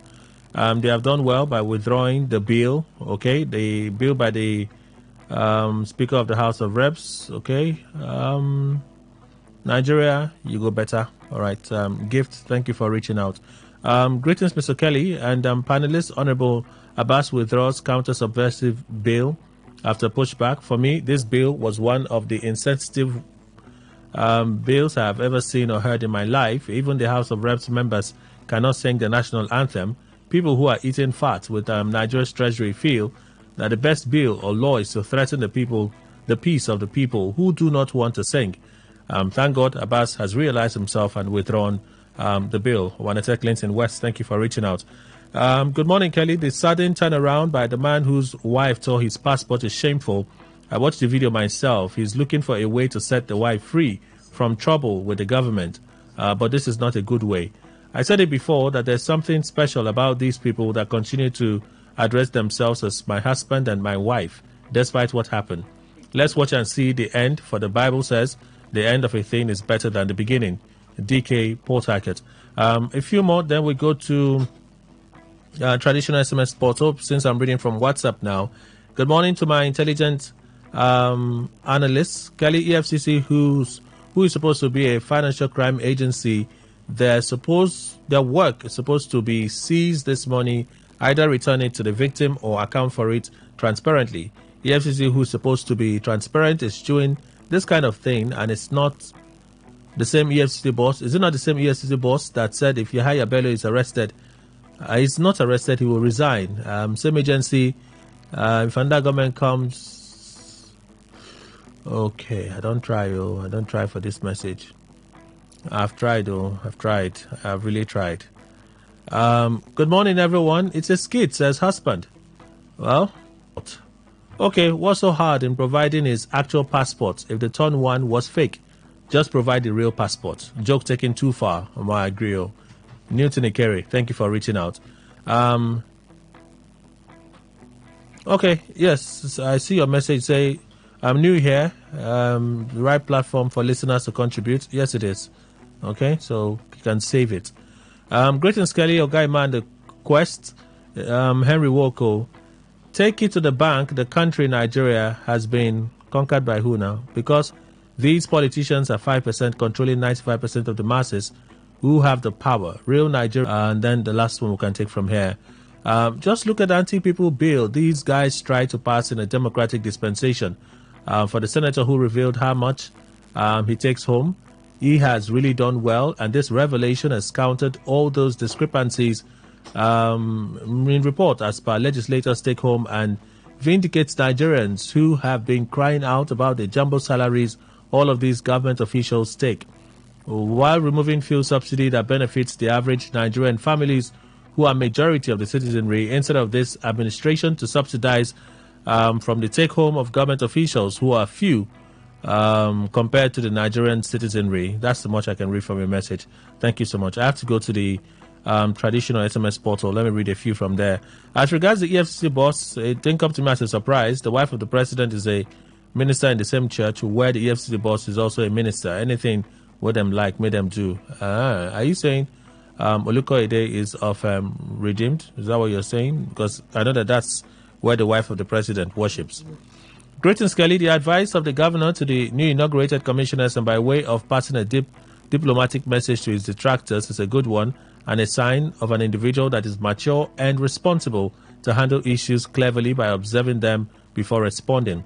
Like they say, those who have ears, let them hear and refrain from their steps.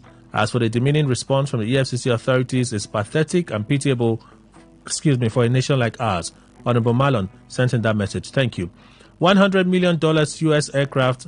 I hope those U.S. dollars for aircraft. I hope those that pass a vote of confidence is listening. Akpabio and his paymasters have a lot of questions to answer. All right. State from Port Harcourt. Thank you for reaching out. Good morning, Mr. Kelly and the crew. I've told you people that Nigeria would always become an automatic private enterprise to an individual that assumes the presidential position. Look, I've said it uncountable times based on the available facts. Nigeria is the only country that our past is better than the present. Prosper from Alu, thank you for reaching out. That Tajuddin Abbas, the Speaker of the House of Reps, can think like he did to present such a bill after the End Bad Governance protest shows that the man has no scruples. What scruples? Okay, scruples whatsoever. His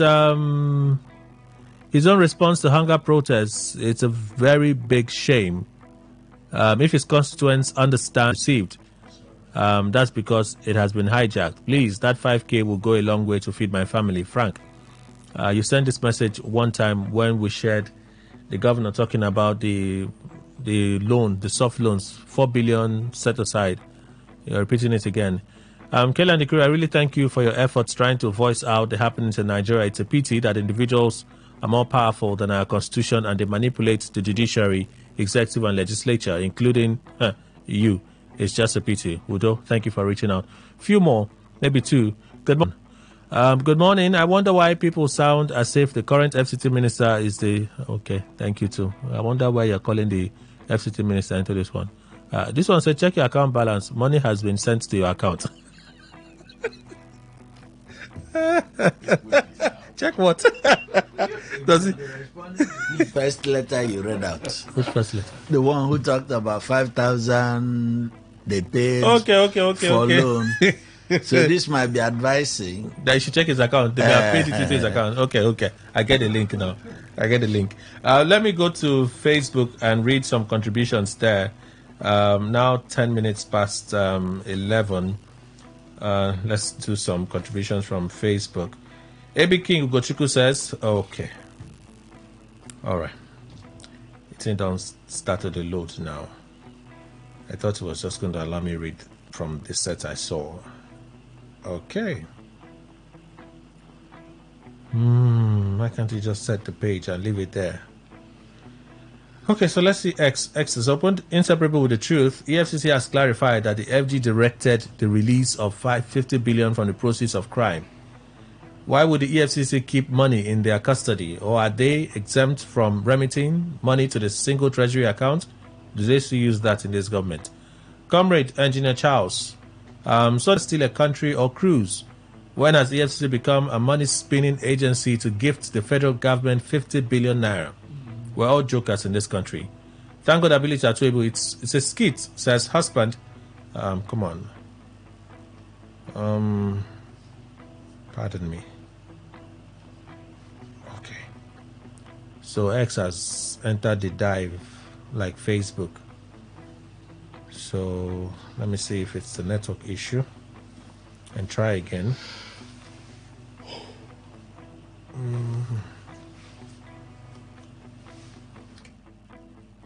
Okay. All right. Thank God ability to I was reading a message from you. It says, says husband whose passport was torn at airport. The young man is trying to cover up things. The man's wife said she has been going through hell in Europe, claiming that she has been enduring all sorts of emotional trauma from her husband. The young man should stop lying. Augustine Aaron, what I saw as a skit is the one the man is doing now. He's only trying to cover the wife's bad attitude. Oiniro Adewale, FG removed from EFCC to fund student loan and praised themselves. What an ignorance of the highest order. How can we thank ATM machine dispensing money we deposited in the bank? Look at these words used by the government out of magnanimous kindness, good gesture. I'm not sure that's what they said. I can't remember reading magnanimous. Maybe you decided to craft it that way. No, not a problem. Huh? It's there in the wisdom. At least I didn't read it literally. So let's look at Facebook now. Opinion poll. AB King Ugochukwu says, Nigeria on a cruise. So far as nobody can be held accountable for their actions in Nigeria, nothing can go on the way it's supposed to be. EFCC and every other institution in Nigeria works only when the government wants to get at their political opponents. Mutube Umo, it's a skit, says husband, though before the wife decided to wait for her husband at the airport to display anger, it means that the husband allegedly had violated the marital vow and decided to jump, shake waist with the white ladies in abroad. Bros, sorry, maybe I'm not aware of that trend. Let me leave you. Did you see it, sir? No.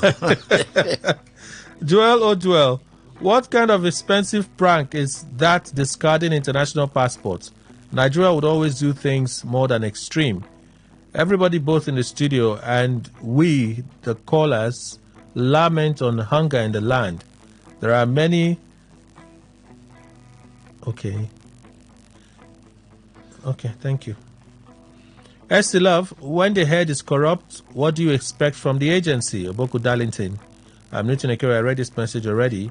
Odinakachiku Morris, what kind of skit? People who watched it just wasted time thinking it's a serious issue. Ademola Afolabi, EFCC is not a revenue-generating agency. If they recovered money, they must hand over the money to the government. Is there anything wrong in handing over money to the government? I wonder. Kingsley Okere, Kelly, good morning. The EFCC, CBN, and NPCL have now become a financial octopus. How did we get here in Nigeria? Nobody questions them. They do things the way they like. I think the best solution to our problem today in Nigeria is a revolution. Okay, that's what you think. General Post, a few from there. Let's read. Christopher Wogo, I earn 21 million monthly, says the senator. Yet some Nigerians and journalists will be saying paying civil servants 70K will cause inflation. Meanwhile, paying senators 21 million did not cause inflation. What a confused and biased analysis by some Nigerians. Victor Amechi, Speaker withdraws bill. It's unfortunate. I just don't understand how these people think. They are enjoying national cake and oil today and pleasing themselves, not the people. Truly speaking, I just feel like denouncing this country. It's no longer people's country, but politicians. Amazing Manuel, Speaker withdraws bill. I knew it from the beginning that this bill is dead on arrival because all of them in the red and green chamber will be victims of that penalty. Kano lawmaker is on point. Comrade Iceberg, Ganduje's case file missing after the evasion of protesters. Okay. Very soon the sponsors of the protests, hijackers, will begin to expose themselves, and Nigerians will then know that what the various APC state chairmen threatened was actually executed. That's why the protests turned violent. Dr. Mrs. Olebara from Owerri, imagine a lawmaker taking 21 million of our hard-earned money monthly. What exactly are they doing to deserve all these payments, including oversight function, which is oversight money? Some are just sleeping there and they have made no contribution. Lawmaking is a part-time thing with little allowance as in other climes, but here we are with insensitive lawmakers who are after their selfish interest. Let me read the final one. Mutiu says, Speaker withdraws bill. All right. Thank God for them withdrawing the bill. I believe many of the red and green chamber don't know how to recite the national anthem. The much I can take from here. So we'll close now. I think I've gone through all the channels, but I'd just like to ask, it's now 17 minutes past the hour of 11. Are we taking kind of state government serious when they say in the guise of protest people broke into the courts and stole the papers for Ganduje's prosecution? Like, are we joking? I'm up anymore. No, we're not joking. It's real. It's real that the Kano state government suddenly discovers that there's only one file to prosecute Ganduje, one copy of the process. Kano state government suddenly discovers that we live not in an electronic age when things can be stored electronically. They feel that by that submission, they are now free to discharge and acquit Ganduje for zero evidence to proceed with the case. So it would seem therefore that the governor is saying to us, they arranged the protest to go and steal records belonging to Ganduje. Let him name any other person whose are we children in this country? Yes. No, we are That's not. what they think. That we are not. But Kelly, the mentality of the political class, and we'll keep seeing more of this. We've not reached the peak yet. We'll be seeing more of it until the point at which we, like the proverbial goat, hit the wall and say there is no place else to go. We will now fight back. Only then will they realize that they have been the fools. Only then will they realize that we are no longer afraid of the chain with which they have held us down. Only then will they understand that the slave has become a human being when in our state of freedom. Dr. Obidima. It's quite laughable that a government will come and make a statement that ordinarily a child in kindergarten cannot even make. One Attorney General of the state, I mean, he doesn't have a copy of the process. It's not in that ministry. Two, the lawyer representing Ganduje does also have the processes and all those stuff. Well, I think maybe they are under the pressure of the federal might with the emirship problem going on in Kano State. Maybe to see a soft landing. For Ganduje? Yes, now take off this from Ganduje. We allow you to do what you want to do. I think that is that. There's no other thing, but the where I'm concerned is the way they think. They think that children, thinking they are also talking like to children. Because that's the mentality, the mindset of a child. When you are talking to an adult, you talk as if you are deceiving or you are deceiving that adult. Not knowing that the adult thinks ahead of you, knows ahead of you. No, Dr. Bidima, you are even you are creating a level of intelligence that is beyond the assumption. Look, the people don't think that you and I deserve an intelligent explanation. That is the point behind the kind of presentations they make to us. They don't think they owe you an explanation. So, Kano State government said protesters broke into the court and stole Ganduje's prosecution file. Well, that's not a problem. If they stole it, yes, it has the originating source. Then the people that made it, the one that was stolen, and that is stolen rather, will now bring another one. And of course, if they want to continue the case, they go on with it. But if they don't want, it has also provided a platform for them to end it. Okay, that's our show, everyone. I'm Abu Sanibor Bobosofri Brown, Managing Consultant, CEO Grain Consulting. Thank you, sir. My pleasure. To our listeners, we say Nigeria belongs to all of us. We must take it back. Now we know those who are holding it and holding us hostage. We have a right to say, end to slavery, time for freedom. Nigeria belongs to all of us. Dr. Obidima, journalist, international affairs analyst, lecturer, international diplomacy, River State University. Doctor, thank you for your time. Well, thank you. I will advise the federal government, one, if they are appealing the matter that the Chinese company has gotten in their favor against them, they should also bring in diplomacy to resolve the issue. Okay. So that they don't also occupy Nigeria, that they have seized Nigeria as a process of the court. Should also expect accountability for the jet.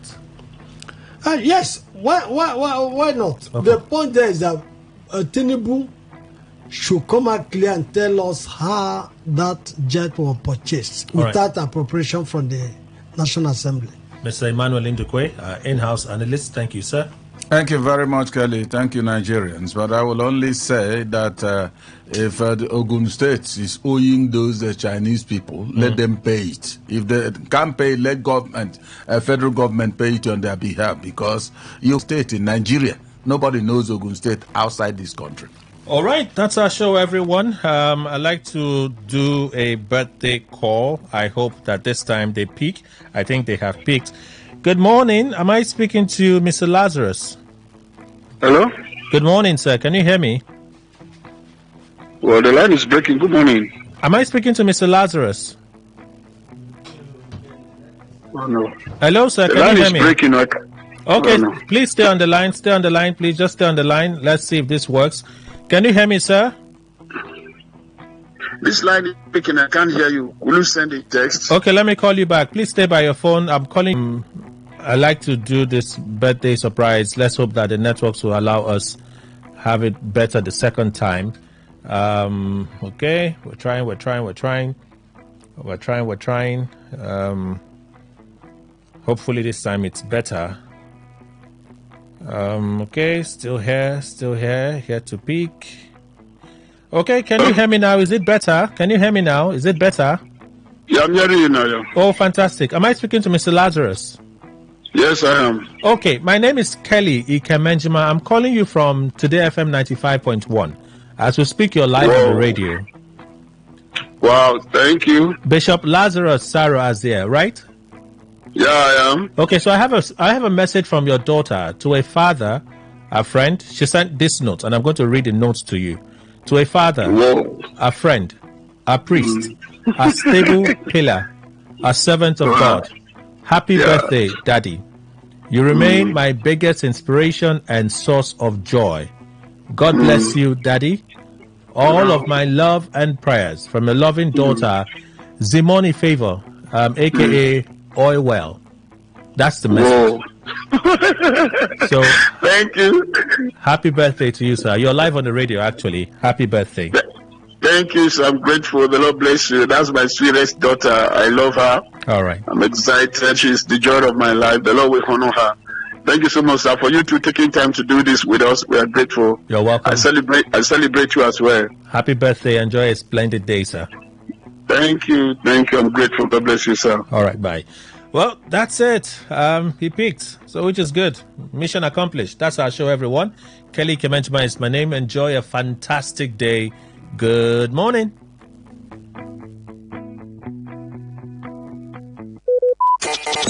Talk radio. I listen to a lot of talk radio. 95.1 FM.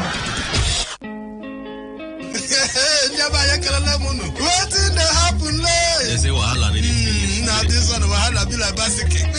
Wetin dey happen? Now for today 95.1 FM, 5 p.m. Monday to Friday, Bomkwem. Now here you go here. Wetin dey happen for Niger and Obodo the world. Now that time where we dey bring you ogbonge story them, we go shock you. You go wonder say na person do like this. Now so we dey bring am come give you acid the hot. Now where we dey find way to sweep this country? Don't run. You go stay abroad. You dey chapa. You say this one. No worry. When time reach, I'll say I want to take. Make I see where they go. Homeland is homeland. Me, I go open gate for them. Now me go be get man at that time for airport. Wetin dey happen? Make you no miss Mazi Ike God Ike Nwachukwu and MC Kuro for wetin dey happen. You go enjoy yourself. No forget to say woman dey chop our recharge card woto. I don dey tell una say this place na education center. As you sit down here with us from Monday to Friday, you go enjoy wetin dey happen. Wetin dey happen? Make you no miss am at all. You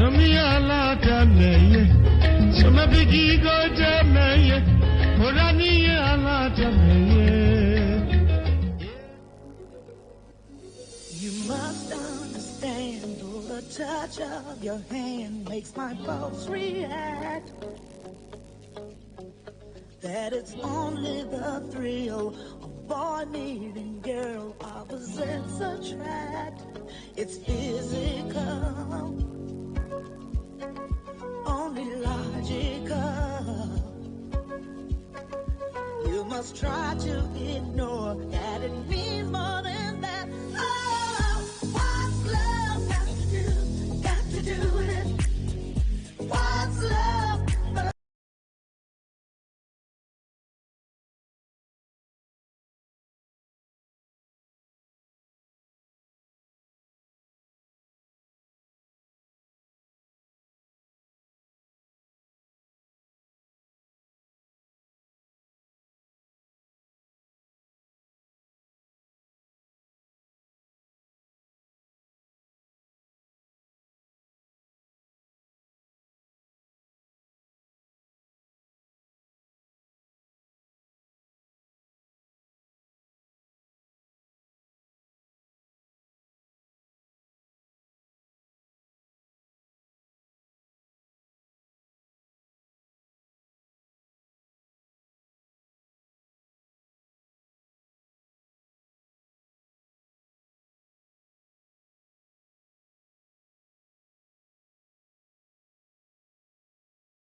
It's happening in Port Harcourt, South South, Nigeria, or around the world. We've got you covered on air, online, delivering balanced news and unbiased analysis. Today, 95.1 FM. This is Today, 95.1 FM, Port Harcourt.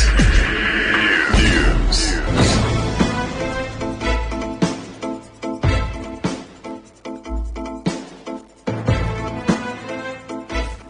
Hello and good afternoon. This is the World News on your premium talk radio. Today, 95.1 FM, Port Harcourt. I am Faustina Oputu. The headlines.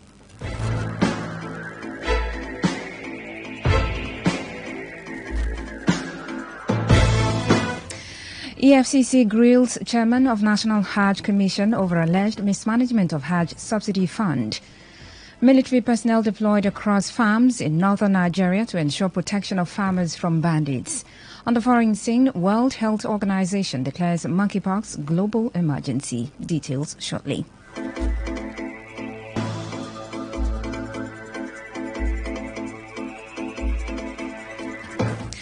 And now the details of the news. The federal government has assured of its commitment to strengthening intellectual property rights to ensure that Nigerian content creators are adequately compensated for their works. The Minister of Information and National Orientation, Mohammed Idris, gave the assurance at the first National Conference of Society of Nigerian Broadcasters, SNB, in Abuja. He said the regulatory institution had over time been retooled to promote and enforce the consumption of local content in Nigeria. This, he said, was to empower citizens and create more job opportunities for the country's teeming youths. The minister noted that the dynamics of broadcasting were rapidly changing through technology, which has not only expanded the reach of broadcasters but also diversified how contents are produced and consumed. Idris disclosed that the federal government was reviewing the missed opportunities on the digital switch to create more outlets for Nigerian youths to adequately express their creative abilities. And former President Goodluck Jonathan has urged the church to take the lead in the crucial role of advancing Nigeria's healthcare system. Jonathan said this in his keynote address during a church function in Abuja. The former president, who was represented by the former executive secretary of the Nigerian Christian Pilgrims Commission, NCPC, Professor John Kennedy Opara, highlighted the church's historical contributions to health and education sectors. While reflecting on the 2014 Ebola crisis, Jonathan acknowledged the bravery of healthcare workers like Dr. Stella Adedevo, who lost their lives in the line of duty. He also acknowledged the passage of the National Health Act signed into law during his administration, which he said had significantly improved healthcare access for millions of Nigerians. He urged faith-based organizations to leverage their community influence to advocate for equitable healthcare policies and foster partnerships with both the government and private sector. The Minister of Finance and Coordinating Minister of the Economy, Wale Edun, has officially inaugurated a technical subcommittee tasked with developing the framework for the sale of crude oil to local refineries in Naira. Recall that domestic crude oil refiners, including the $21 billion Dangote refinery, have repeatedly complained about the poor supply of crude to their plants. They have also called for the sale of crude oil in Naira due to the difficulty in accessing the United States dollar and the fluctuation of the local currency against the dollar. However, in a post on the Finance Ministry's official X handle, the ministry stated that the technical subcommittee had been inaugurated to help tackle these concerns. It said the inauguration took place following a stakeholders meeting where government officials and representatives of local refineries, including the Dangote refinery, gathered to discuss the implementation details of this strategic directive. The finance minister also highlighted the critical role of the committee in crafting a robust template that would ensure the successful implementation of the initiative.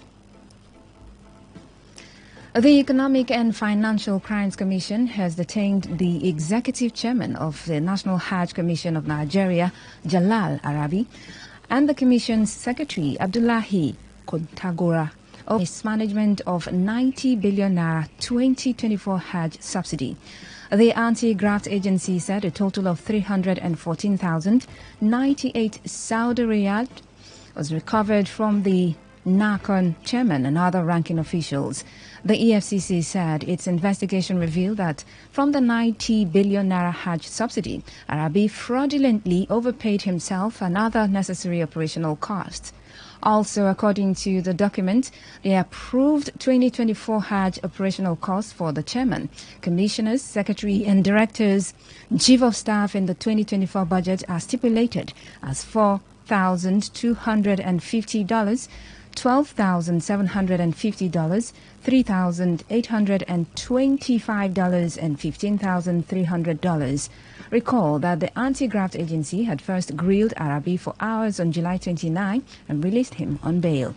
Also, last week, some top officials of the Hajj Commission were arrested by the Independent Corrupt Practices and Other Related Offences Commission over alleged mismanagement or diversion of the 90 billion naira subsidy.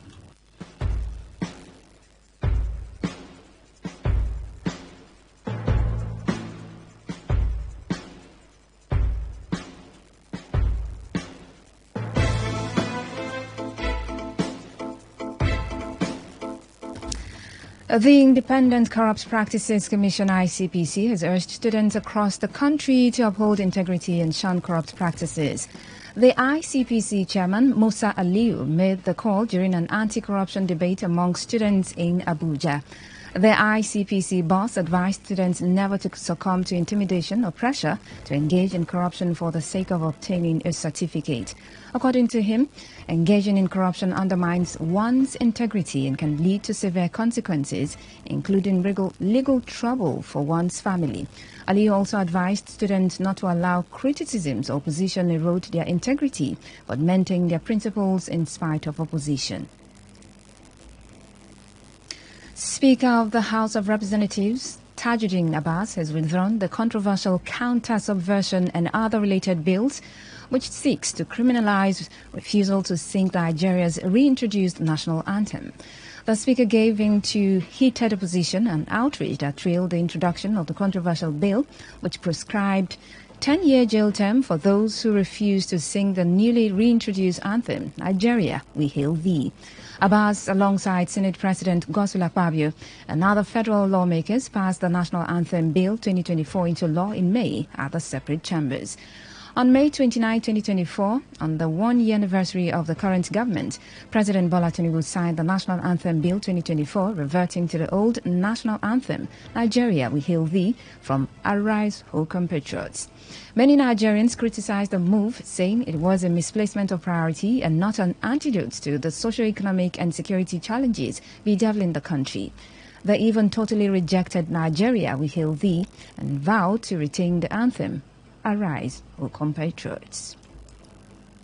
You're listening to the world's news on Today 95.1 FM, Voice of the People. After the break, more news, foreign and sports stories. Stay tuned. Every day, every hour, when the big stories break, depend on our 24-hour news team to bring you the latest. Today, 95.1 FM.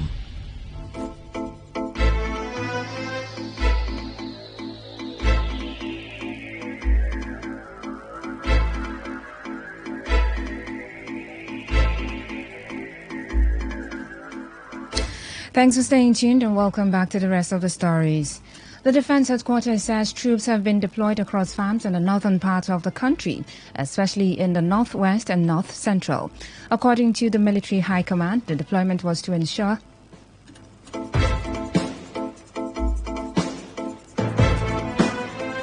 the adequate protection of farmers from bandits, terrorists and other criminal elements. It will interest you to know that a recent report by SBM Intelligence revealed that farmers in the north paid an estimated sum of 139 million naira as farm levies to bandits who demanded at least 224 million naira between 2020 and 2023. We'll be back after the break. Stay with us.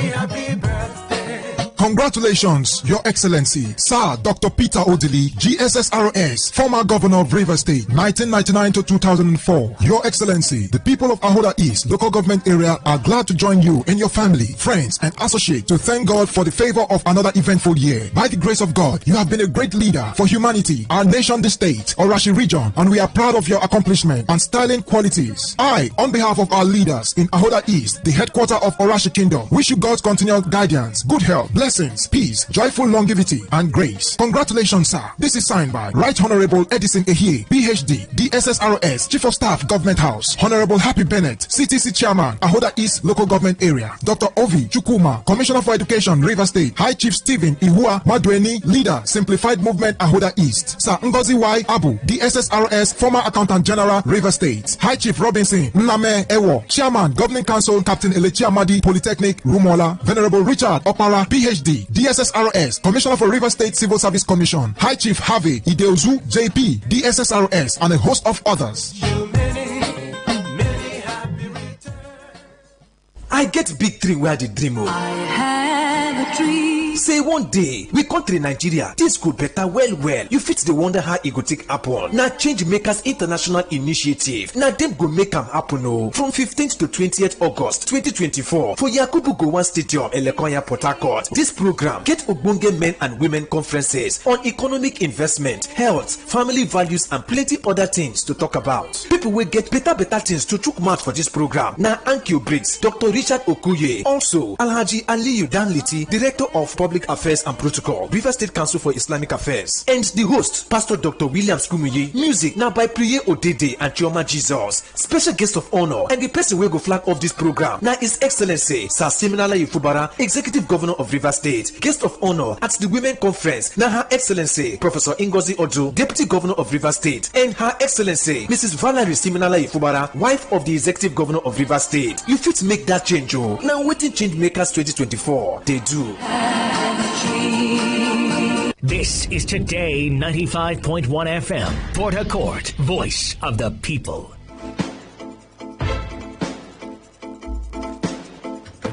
Welcome back. The Transmission Company of Nigeria has disclosed that some communities in Rivers State and Bayelsa State would experience a long duration of blackout due to the recent vandalism of 13 transmission towers along the Ahoda-Yenagoa double-circuit transmission line. A team led by the General Manager of the Port Harcourt Transmission Region, Emmanuel Akbar, to the site discovered that all 13 towers from T52 to T64 were affected by vandalism. The TCN's General Manager, Public Affairs, Ndidi Mba, in a statement said 9 towers have collapsed completely, while 4 are hanging precariously and could collapse at any moment. The statement noted that the Ahoda-Yenagoa double-circuit transmission line is crucial for evacuating power from the Ahoda transmission substation to the Yenagoa substation, which supplies electricity to the entire Bayelsa State. The Deputy Governor of Rivers State, Professor Ngozi Umaodu, has felicitated with Sir Peter Odili as he marks his 76th birthday. In a statement from the Government House in Port Harcourt, Professor Ngozi Umaodu described Sir Peter Odili as a distinguished statesman and a great visionary leader who gave the state a pride of place in the Committee of States in Nigeria during his tenure as Governor of the state. According to the statement by the Head of Press Unit, Opele Benibo, Odili's selfless commitment to the development of the state and his passion for the well-being of the Rivers people over the years has continued to earn him respect and admiration in the state and beyond. Professor Ngozi Umaodu, who wished Sir Peter Odili good health and many happy returns, prayed the Almighty God to continue to bless him abundantly. The convener of the Change Makers International Initiative, William Kumuyi, has introduced a program aimed at fostering positive change in Nigeria. Kumuyi, who spoke during a media briefing at the VIP wing of the Port Harcourt International Airport, Omagua, after arriving for a 6-day global conference on positive change and social impact, highlighted the need for individuals and families to contribute to societal improvement by adopting better attitudes and mindsets. He explained that the inspiration behind the initiative came from observing the challenges faced by the nation and recognizing the potential for improvement in various aspects of daily life, stressing that the the program is non-religious, non-partisan, and non-denominational. Addressing ongoing calls to end bad governance, Kumuyi urged both youths and government to collaborate, harnessing their collective efforts and energy to bring about meaningful change in the country. We can do better. Every individual, every family, and every institution can do better. And if we all, one by one, do better in various areas, in our relationship, in our interaction, in the workplace, in the colleges, everywhere, there will be a change in the nation. This is non-religious, it's non-partisan, it's non-denominational. This is for humanity, and we want to leave the world, our community, better than we met it. If we can harness all our efforts and energy together, and we're not trying to defeat anyone, we're not going to trying to crush anyone, the youths and the government and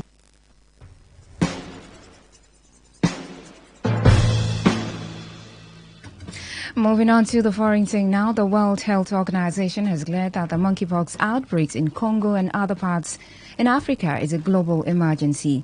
Earlier this week, the Africa Centers for Disease Control and Prevention announced that the mpox outbreaks were a public health emergency with more than 500 deaths and called for international help to stop the virus spread. However, the WHO Director General Tedros Adhanom said the potential for further spread beyond Africa is worrying, as he also urged international communities to show concern. So far, there have been more than 14,000 cases and 524 deaths.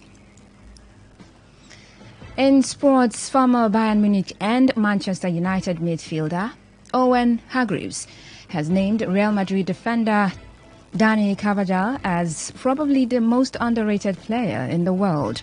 The Blancos beat Atalanta 2-0 in the final of the UEFA Super Cup played at National Stadium, Warsaw in Poland. The defender has been outstanding for the club and country in recent seasons. He was pivotal for Spain's Euro 2024 triumph this summer. He also helped Real Madrid to claim the Champions League last season, and just last night he was crowned the Super Cup winner. Real Madrid beat Atalanta 2-0 in Poland and to win the Super Cup with Valverde and Kylian Mbappe scoring in the second half. Turn the news, here's a summary of the major stories. The EFCC has detained chairman of the National Hajj Commission over alleged mismanagement of Hajj subsidy fund. We told you that military personnel have been deployed across farms in northern Nigeria to ensure protection of farmers from bandits. And on the foreign scene, you also heard that the World Health Organization has declared monkeypox as a global emergency. That was the news, as edited by Stella Sasongu. For comments and inquiries, please call 0818-389-2850 or send your emails to news@todayfmlive.com. You can also read our stories on www.todayfmlive.com. I'm Faustina Oputu. Good afternoon. Thanks for listening.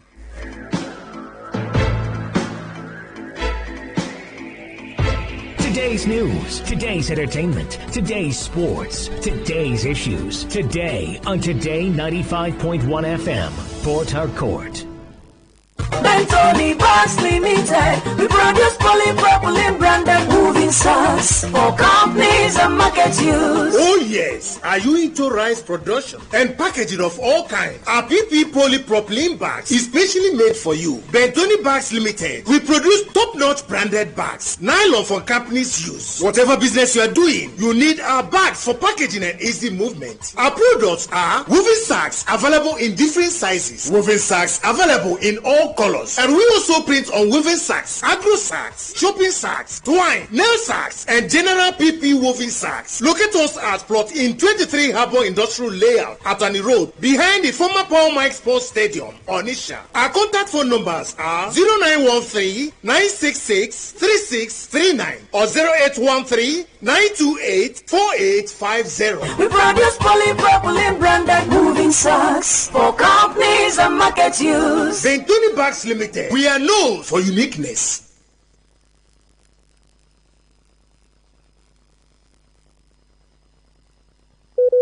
Talk radio. I listen to a lot of talk radio. 95.1 FM. Please listen to this paid infomercial. Herbal Heritage International, the Kokoroko, for herbal medicine, when they produce strong, correct medicine, they take it, they support with country health care system. Country man, correct, holistic, ogbonge herbal medicine, they know they come out for public anyhow, like a big basket. Food gram, as every Christmas, have been boundary. Seeking self sabi medicine will pass them. After all, monkey smart now, because tree near tree is a forest. Heritage International will use the technology of computer testing machine to see and know before attacking that your health condition, when don't become Ubarugba for your life with the correct treatment. Therefore, whether definition or without definition, make you visit Herbal Heritage International. Offices were near you. Herbal Heritage International. Now Hello and welcome to the program Roots and Herbs. Roots and Herbs is a program that discusses health-related challenges and suggests possible ways out from the herbal medicine perspective. Roots and Herbs is put together and sponsored by Herbal Heritage International, also known as Baba Yoruba. Baba Yoruba is currently having a special promo package. This promo package will give you the opportunity to enjoy 50% discount on all their products and services. This offer runs while the stock lasts at number 24 Ikwere Road, Mile 1 by Education Bus Stop, Port Harcourt. Number 24 Ikwere Road, Mile 1 by Education Bus Stop, Port Harcourt. This promo package will give you the opportunity to enjoy 50% discount on all their products and services. And at the same time, it will give you the privilege of meeting Baba Yoruba himself at the venue. For details and inquiries, the telephone number to call is 080 33 111 946. I repeat, 080 33 111 946. 080 33 111 946. On today's edition of the program, our topic for discussion is staphylococcal infection. And I have with me in the studio Dr. Otumba Abiodun. Sir, you're welcome to the program.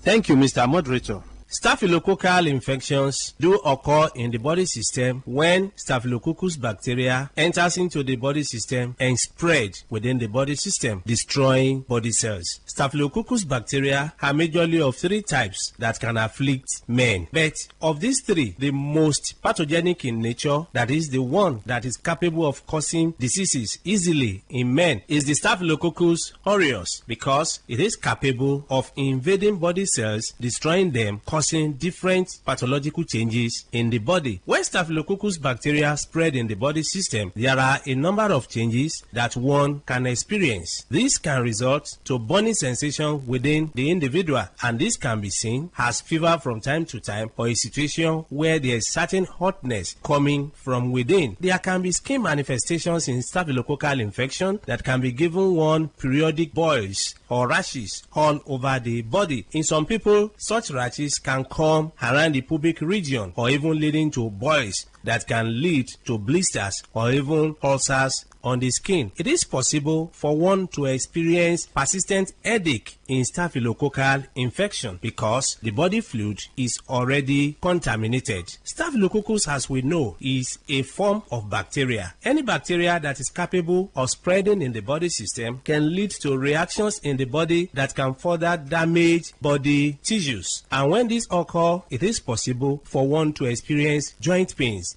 in form of infective arthritis. Part of this bacteria can spread deep into the tissues of the heart, affecting the valves of the heart. And when this occurs, you discover that there can be palpitation that some will start witnessing as if they have panic attack. When this is allowed to continue in the body system, it is possible for one to start getting tired easily. There are many people, by walking from one pole to another, they get tired, or by doing just something that is not supposed to be that tasking in terms of energy consumption, they discover that it's as if they don't have enough hair where they are located. All this can be as a result of weakness of the heart resulting from infection or spread of this bacteria we're talking about. When this bacteria is able to pollute the body fluid, it is possible for one to witness mouth odor. Mouth odor is a form of changes that is called halitosis, where people will start coming up with breath coming from within that is already polluted. There is no amount of time such people wash their mouth, you discover that the breath coming out is very offensive. All this can be as a result of pollution of the body system. It is possible if any bacteria is able to dwell so long in the body system to contaminate the whole body fluid and even damage nerves. When nerves are damaged, there can be tiredness. Not only this, it is possible for men to suffer a lot because this can degenerate to a situation where a man is unable to stand like a real man. When a man is unable to stand like a real man, it is seen as a serious challenge because the whole family can be affected. Part of the joy of the relationship can be stolen, and this can cause different rancors in the family. A man that is unable to stand as he should can find it difficult to get arousal. The desire for opposite sex can disappear, and once that arousal is not there, that is the ignition point. It means such a man will not be able to stand like a real man. In some people, the arousal can be there, but you discover that because nerves have been damaged, the transmission from the upper center down to the power point of man, that is in between his two thighs, can be weakened. When such occurs, you discover that such a man can even get arousal or is able to stand, but the type of standing that he has is not strong enough to help him to even get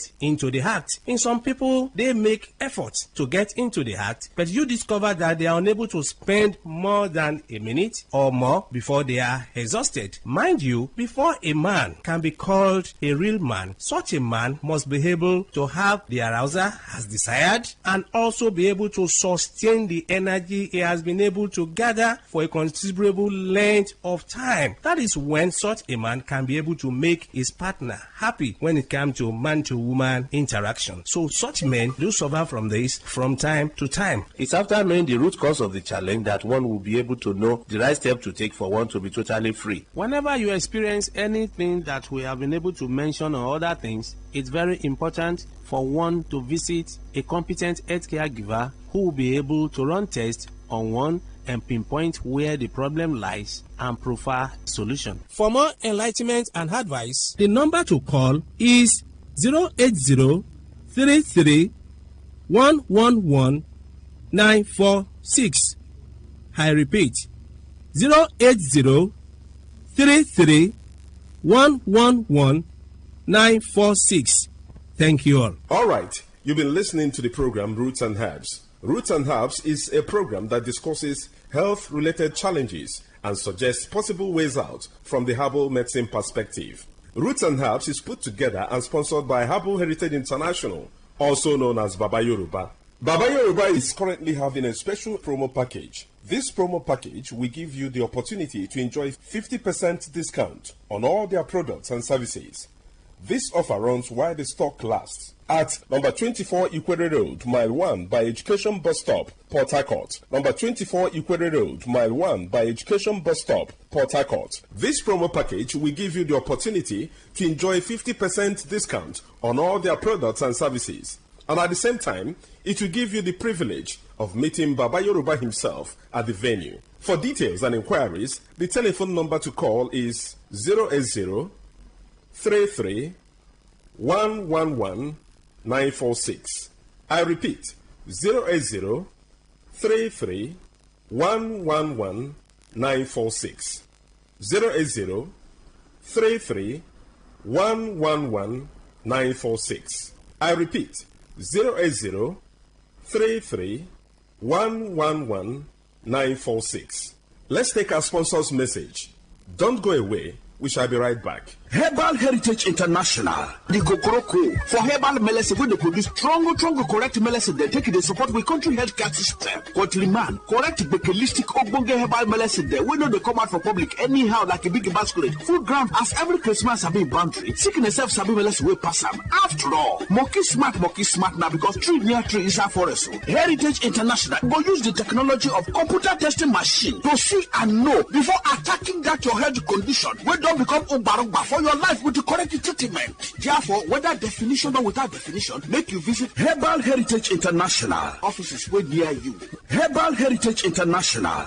Now You're welcome back to Roots and Herbs. Roots and Herbs is a program that discusses health-related challenges and suggests possible ways out from the herbal medicine perspective. Roots and Herbs is put together and sponsored by Herbal Heritage International, also known as Baba Yoruba. Baba Yoruba is currently having a special promo package. This promo package will give you the opportunity to enjoy 50% discount on all their products and services. This offer runs while the stock lasts. At number 24 Ikwere Road, Mile 1 by Education Bus Stop, Port Harcourt. Number 24 Ikwere Road, Mile 1 by Education Bus Stop, Port Harcourt. This promo package will give you the opportunity to enjoy 50% discount on all their products and services. And at the same time, it will give you the privilege of meeting Baba Yoruba himself at the venue. For details and inquiries, the telephone number to call is 080 33 111 946. I repeat, 080 33 111 946. 080 33 111 946. Until we come your way again, remain blessed. And that was a paid infomercial. Okay, all right. All you need to know about this one is that 95.1 FM. Search for your next dial.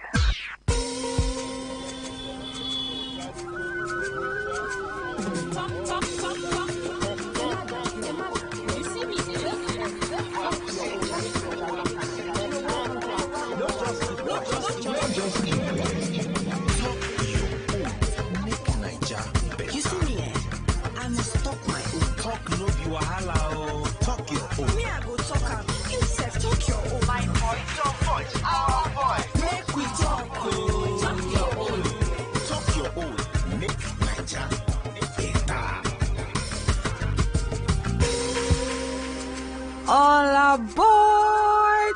Get ready, Naija. This is another exciting edition of Talk Your Own, Make Naija Better. Hop on the Talk Your Own Express as we take you on a ride. Today, as always, we will be discussing those issues that concern you to help make our Naija better. I'm your host with the most, and I know they boast. My name na Ekpedeme Umo, aka Super. Talk Your Own. On Talk Your Own, Make Naija Better today. Did you know that you have many powers? Yes, you as a citizen, you have plenty powers like this. Oh, so you don't know before. Unfortunately, you haven't even touched a lot of those powers yet. I'm talking about the rights you have in the Nigeria Police Act 2020. We will find out if these rights are for mouth or if they be useful. We will be shining our spotlight on many provisions in the Nigeria Police Act 2020 and how these provisions empower you as a citizen. We can also sample in our opinions. And before we forget, this na the week of Salah. So baga the seller to everyone in the Talk Your Own gang. Shebi, this is the Salah for the meet Abi because I'm about to call a few people. And we carry one small gift come too. We will also hear from our people in the Highway Special Forces. So sit back, relax, and enjoy the ride. Talk Your Own. This man, you don't know who I be for this house. I go show you Pepe. Madam, it's not that deep. So, Mr. Smart and Madam Favor were business partners. They had a major disagreement. Favor vowed to deal with Smart. Favor showed up in Smart's office with plenty police. Hey! Officer, here is the criminal. Madam. Arrest him. Okay. But Smart was super cool. Hey! Like say in get Odeshi. Arrest who? This is a civil matter. The police cannot be involved according to the Nigeria Police Act 2020. You see, actually, we didn't know this was a disagreement. We are sorry. Who would you rather be in this story? Favor or Smart? And Favor, she was still in shock. Now dream are the dreams. This kind of thing, if it happen, if we all know and follow the Police Act 2020, if it happen. Talk your own.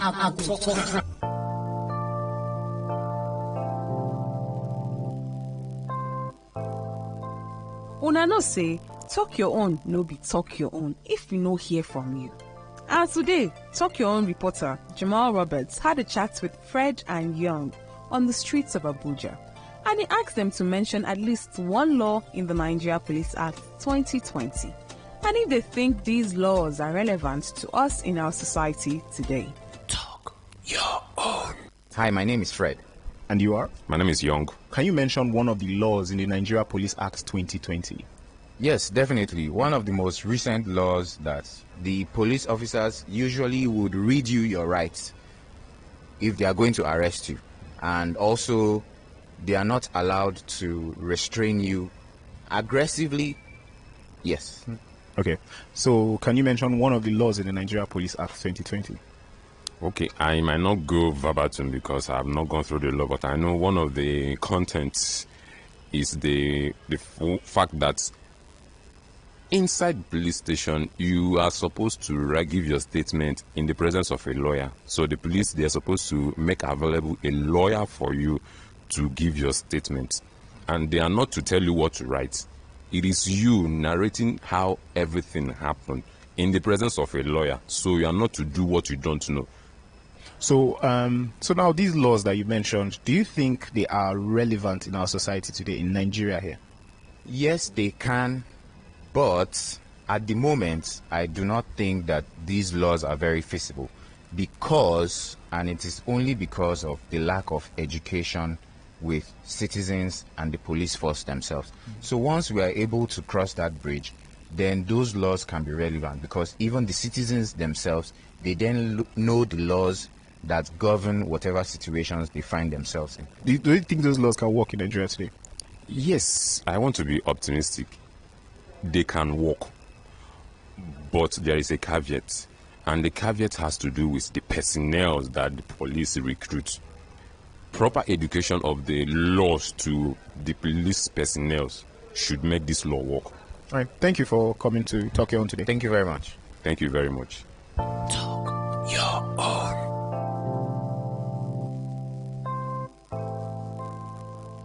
Fred talks say one law wey stand out for him is the fact that the police has to read you your rights when they want arrest you. And Young talk say na the fact say as you dey write statements, a lawyer has to be present, and him talk say na proper training of police officers on the laws in the Nigeria Police Act 2020 na im go help make this law dey effective. Over to you. Which aspect of the Nigeria Police Act 2020 do you think is the most relevant to you? Let us know via text message or WhatsApp on the number 0708 282 1279. Again, the number now 070 8282 1279. Or through a direct message or even our comment section on Facebook and Instagram at BBC Media Action Niger. Your own. Taplong Lucy James is a legal practitioner with Partners West Africa. Partners West Africa is a female-led organization where they enhance citizens' security and participation in governance. Talk Your Own reporter Jamal Roberts sat down with her as she tells us some of the key provisions in the Nigerian Police Act 2020. Talk Your Own. Welcome to Talk Your Own, Make Nigeria Better today. And I'm here with Taplong Lucy James. I am a legal practitioner. I work with the Rule of Law and Empowerment Initiative, also known as Partners West Africa Nigeria P1. Okay, so basically the Nigerian Police Act 2020 was enacted out of a desire to have like an effective modern police force that is based on the principles of accountability, transparency, and protection of human rights in Nigeria. That same act also repealed the 2004 Act. So the new act for the first time recognizes gender rights and makes provision for gender mainstreaming issues into the police recruitment, training, and indiscriminate service within the police force. Going forward with that, the police also try to establish gender desks in all the police divisions across the country to ensure that there are people most especially focused on victims of sexual and gender-based violence. Yeah, so the police also established the public complaints unit where negligence, if you've seen or experience any form of negligent acts by a police officer, if heard, or those who are in wrong will be punished or will be faced with the necessary consequences. And this is a provision in the Nigeria Police Act 2020? Yes, that is the provisions of the police that detainees in the police station are not subjected to any form of inhumane treatment. First of all, arrest, they need a warrant of arrest, definitely, unless if the police officer was there when you were committing the offense, so they can do that, and then definitely inform you of the office. Lawyer has to be there for him to make a statement. This is also captured in the Police Act 2020, where it says that a legal practitioner, member of the legal aid, or a member of any civil society organization has to be there when a person is making a confessional statement. And also there should be a video recording of the whole confessional. Yes, to ensure that the person is not being, his human rights are not being violated. Another provision that I think is necessary is for the arrest in lieu. I know the administrator of a suspect. Consequently, a son cannot be arrested in that a citizen should be aware of. In the Police Act 2020, specifically Section 89, it talks about documentation of arrest and death in police custody. This has to do with, it says that the police officers are to be stationed by all persons, noting all their particulars, the things they took from you, your name, location, and all of the specific details they need to have like a proper record of you. What's the importance of this documentation? So the importance of this documentation is to keep like a record. Definitely it helps to keep the police in check so they are able to be transparent about their dealings. So basically it's just all about transparency and accountability. So they are able to be transparent and accountable to the people. Talk your own.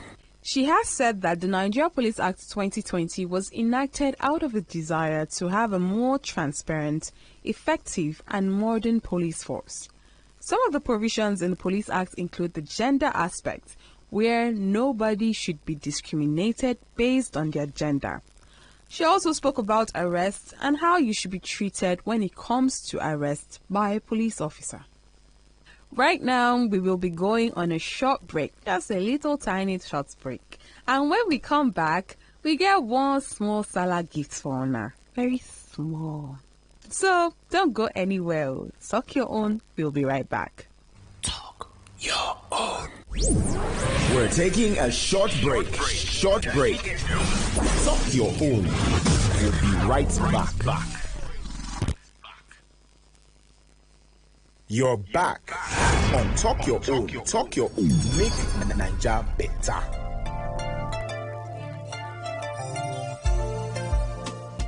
Welcome back to Talk Your Own, Make Naija Better.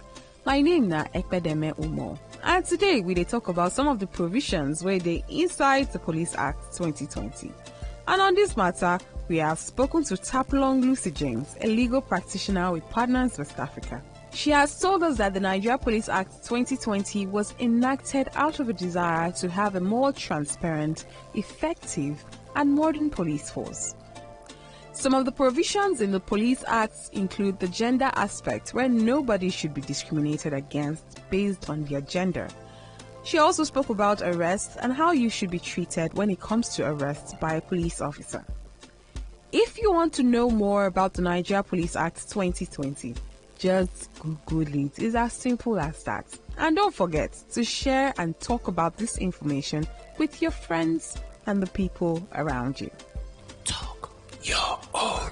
This is still Talk Your Own, Make Naija Better. And as we don't talk before, we carry small Zala better come. We carry Mike enter the streets and we ask people what's one of their fondest memories of celebrating Salah.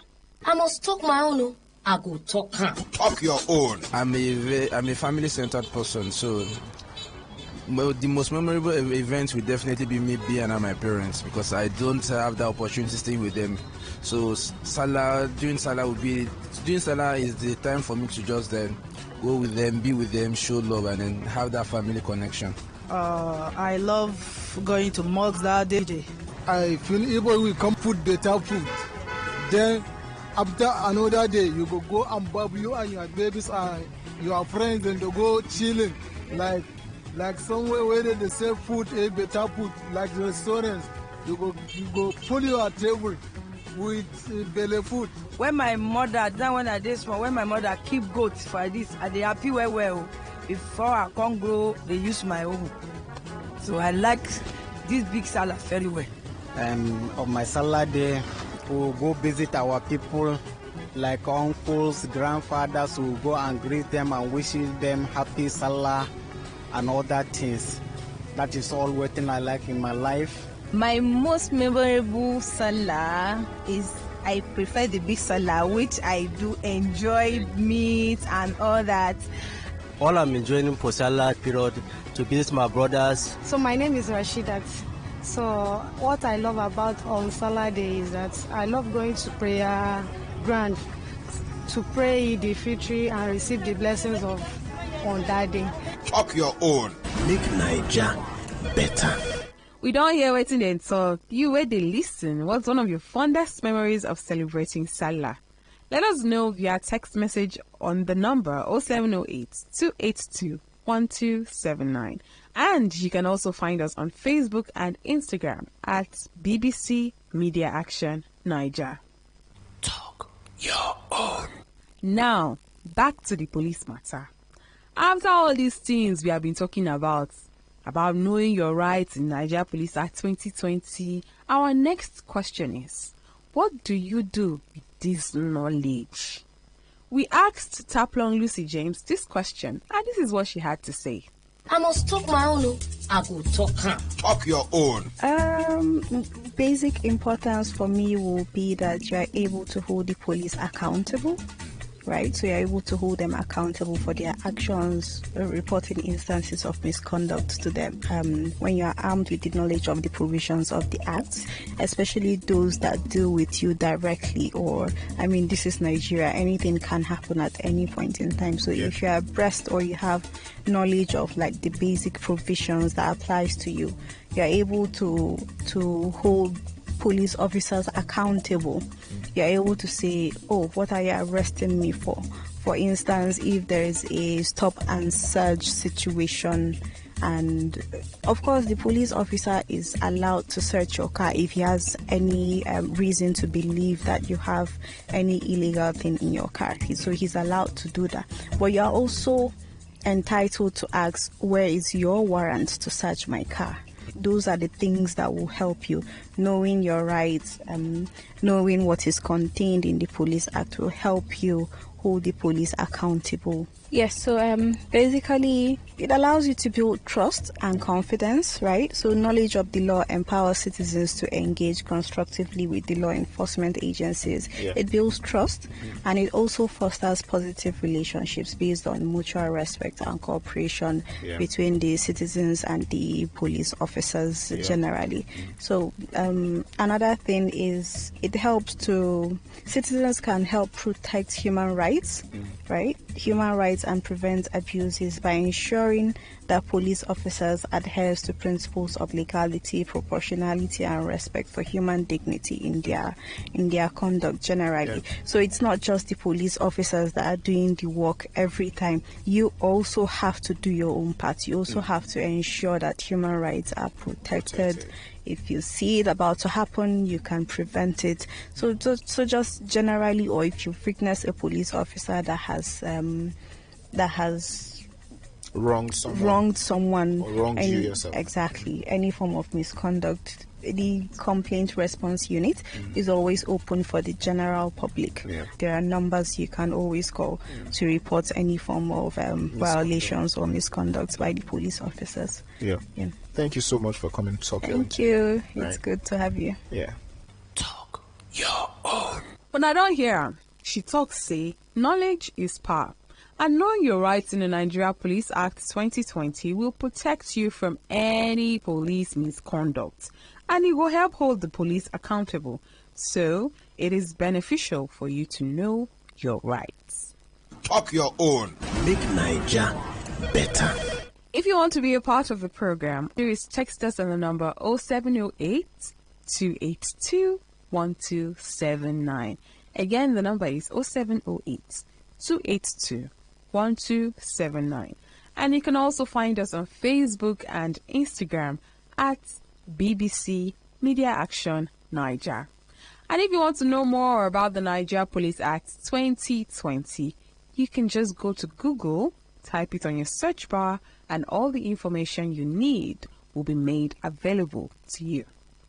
And don't forget to share and talk about this information with your friends and people around you. Albi, you know what make everybody follow know their rights? This matter, it concern me, it concern you. Talk your own. Now to my favorite part. Let's go to the Highway Special Forces and see what Commando and his trusted sergeant are up to. This thing now our own. No. Yusuf, talk your own. Sergeant Happiness. Sir, yes, sir. Where we are? Sergeant Happiness reporting for duty. Oga Commando, just call my name and I will show sharp. Look, I'm going to close early today. Yes, sir. Yes. The former PRO for the post is launching his book today. All of the Oga in the post will need it. Okay. So that is why even me, Commander-in-Chief of the Highway Special Forces. If I'm not there, it's not complete. Yes, so get the vehicle ready for me. There's something else I wanted to tell you, sir. What is it? Any, wait. What am I smelling like one special nice food like this? I'm sure it gets one ginger and pepper inside. Kai. Oga Commando, it is jollof rice and chicken peri-peri. That's what I wanted to tell you about. So, why do you want to tell me about the peri-peri chicken? It's a suspect that is eating it, sir. You know, you are always telling us that this new law of our force is... yes, this NPA 2020. Yes, Oga Commando. Information is power. That's why I tell you everything. Yes. Oga Commando. Now? You say the law is about protecting human rights.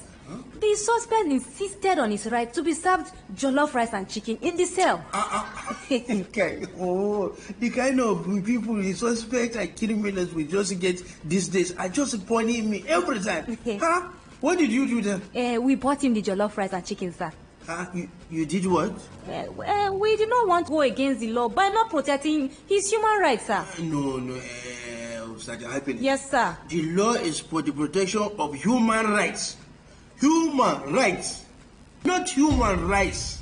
Yes, Oga. We were promoting his human rights, making sure that he is treated fairly, sir. Sergeant Happiness. Yes, sir. In the NVA 2020, the protection of human rights is about treating people nicely, not roughing them up. It's about telling them why they are arrested, telling them that they have the right to write their own statement, and so on. It is not about giving them jollof rice and chicken peri-peri everywhere. Okay. Noted, Oga Commando, sir.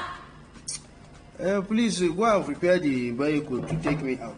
Oga, there's a little problem there too, sir. There's problem? Yes, sir. What kind of problem? The money you gave for petrol is finished. What? What did you do with it? Sir, that was what we used to buy the jollof rice and the chicken peri-peri, sir. My friend, go and bring the suspect back. Yes, sir. Go and bring that criminal. He will vomit the jollof rice and the chicken peri-peri. Yes. Bring him here. Maybe he's chopped my fuel, can I? And with that, we have come to the end of today's edition of Talk Your Own, Make Naija Better. But before we go, let's look at where we've been.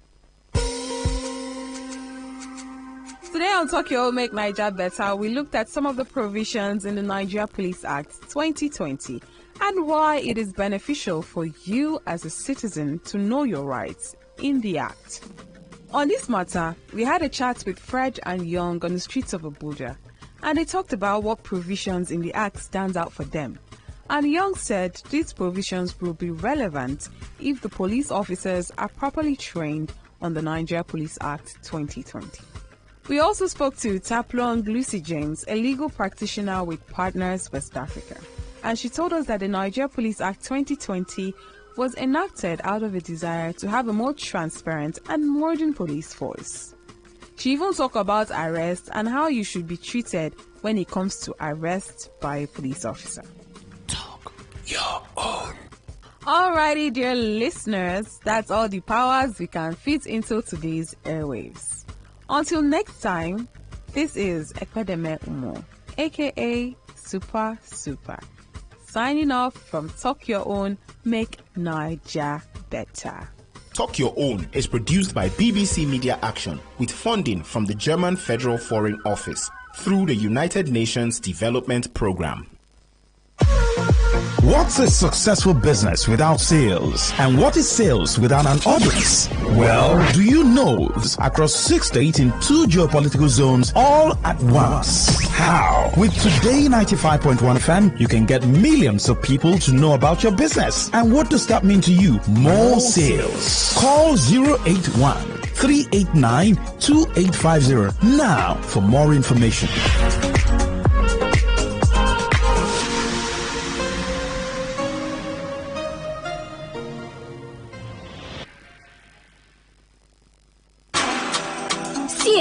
I tell you, that man a ritualist. You don't ever see as that man dressed like normal human being before. Every time na black, blue. That man a ritualist. Just leave them. Now so those people will come from that place. Now so they behave. You see this our neighbor. You see that fair guy where they always they carry laptop up and down. If you observe, you know they go work in the morning, but every time he go they change car. But I don't they observe and see. I know they there. Now for you. But me I know say, you know people where they come from that area. Now so all of them they behave. You know get with anybody fit tell me. Nine drunk. What is it with all the hate and the way we talk? Hate speech does no one any good. It only makes a bad situation worse. The aim is to stir more hate and anger rather than bring us together. All they want is to set you against your neighbor or even your brother. Will you let them? Hate speech is not just criminal, it is intended to destroy you. Shun hate speech. No one truly benefits. A message from Today 95.1 FM, the voice of the people.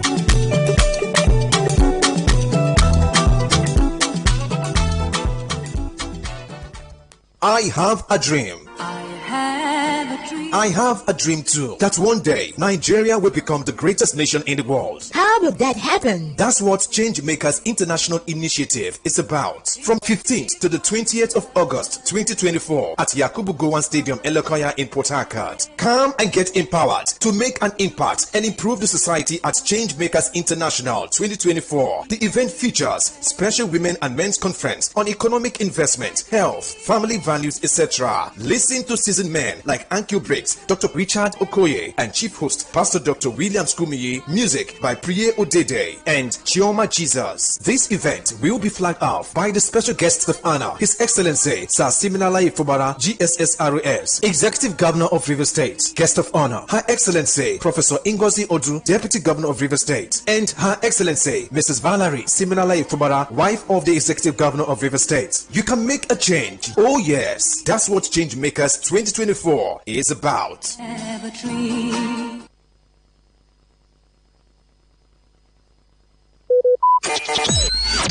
Talk radio. I listen to a lot of talk radio. 95.1 FM.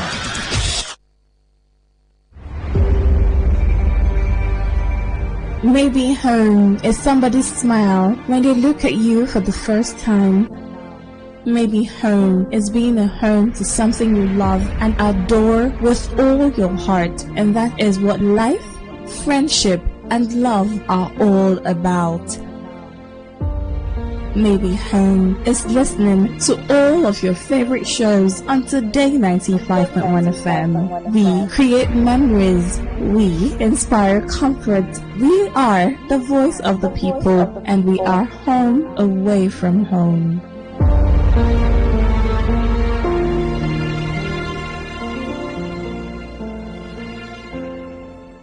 Port Harcourt, are you ready? Today, 95.1 FM, the voice of the people. Every day, every hour, when the big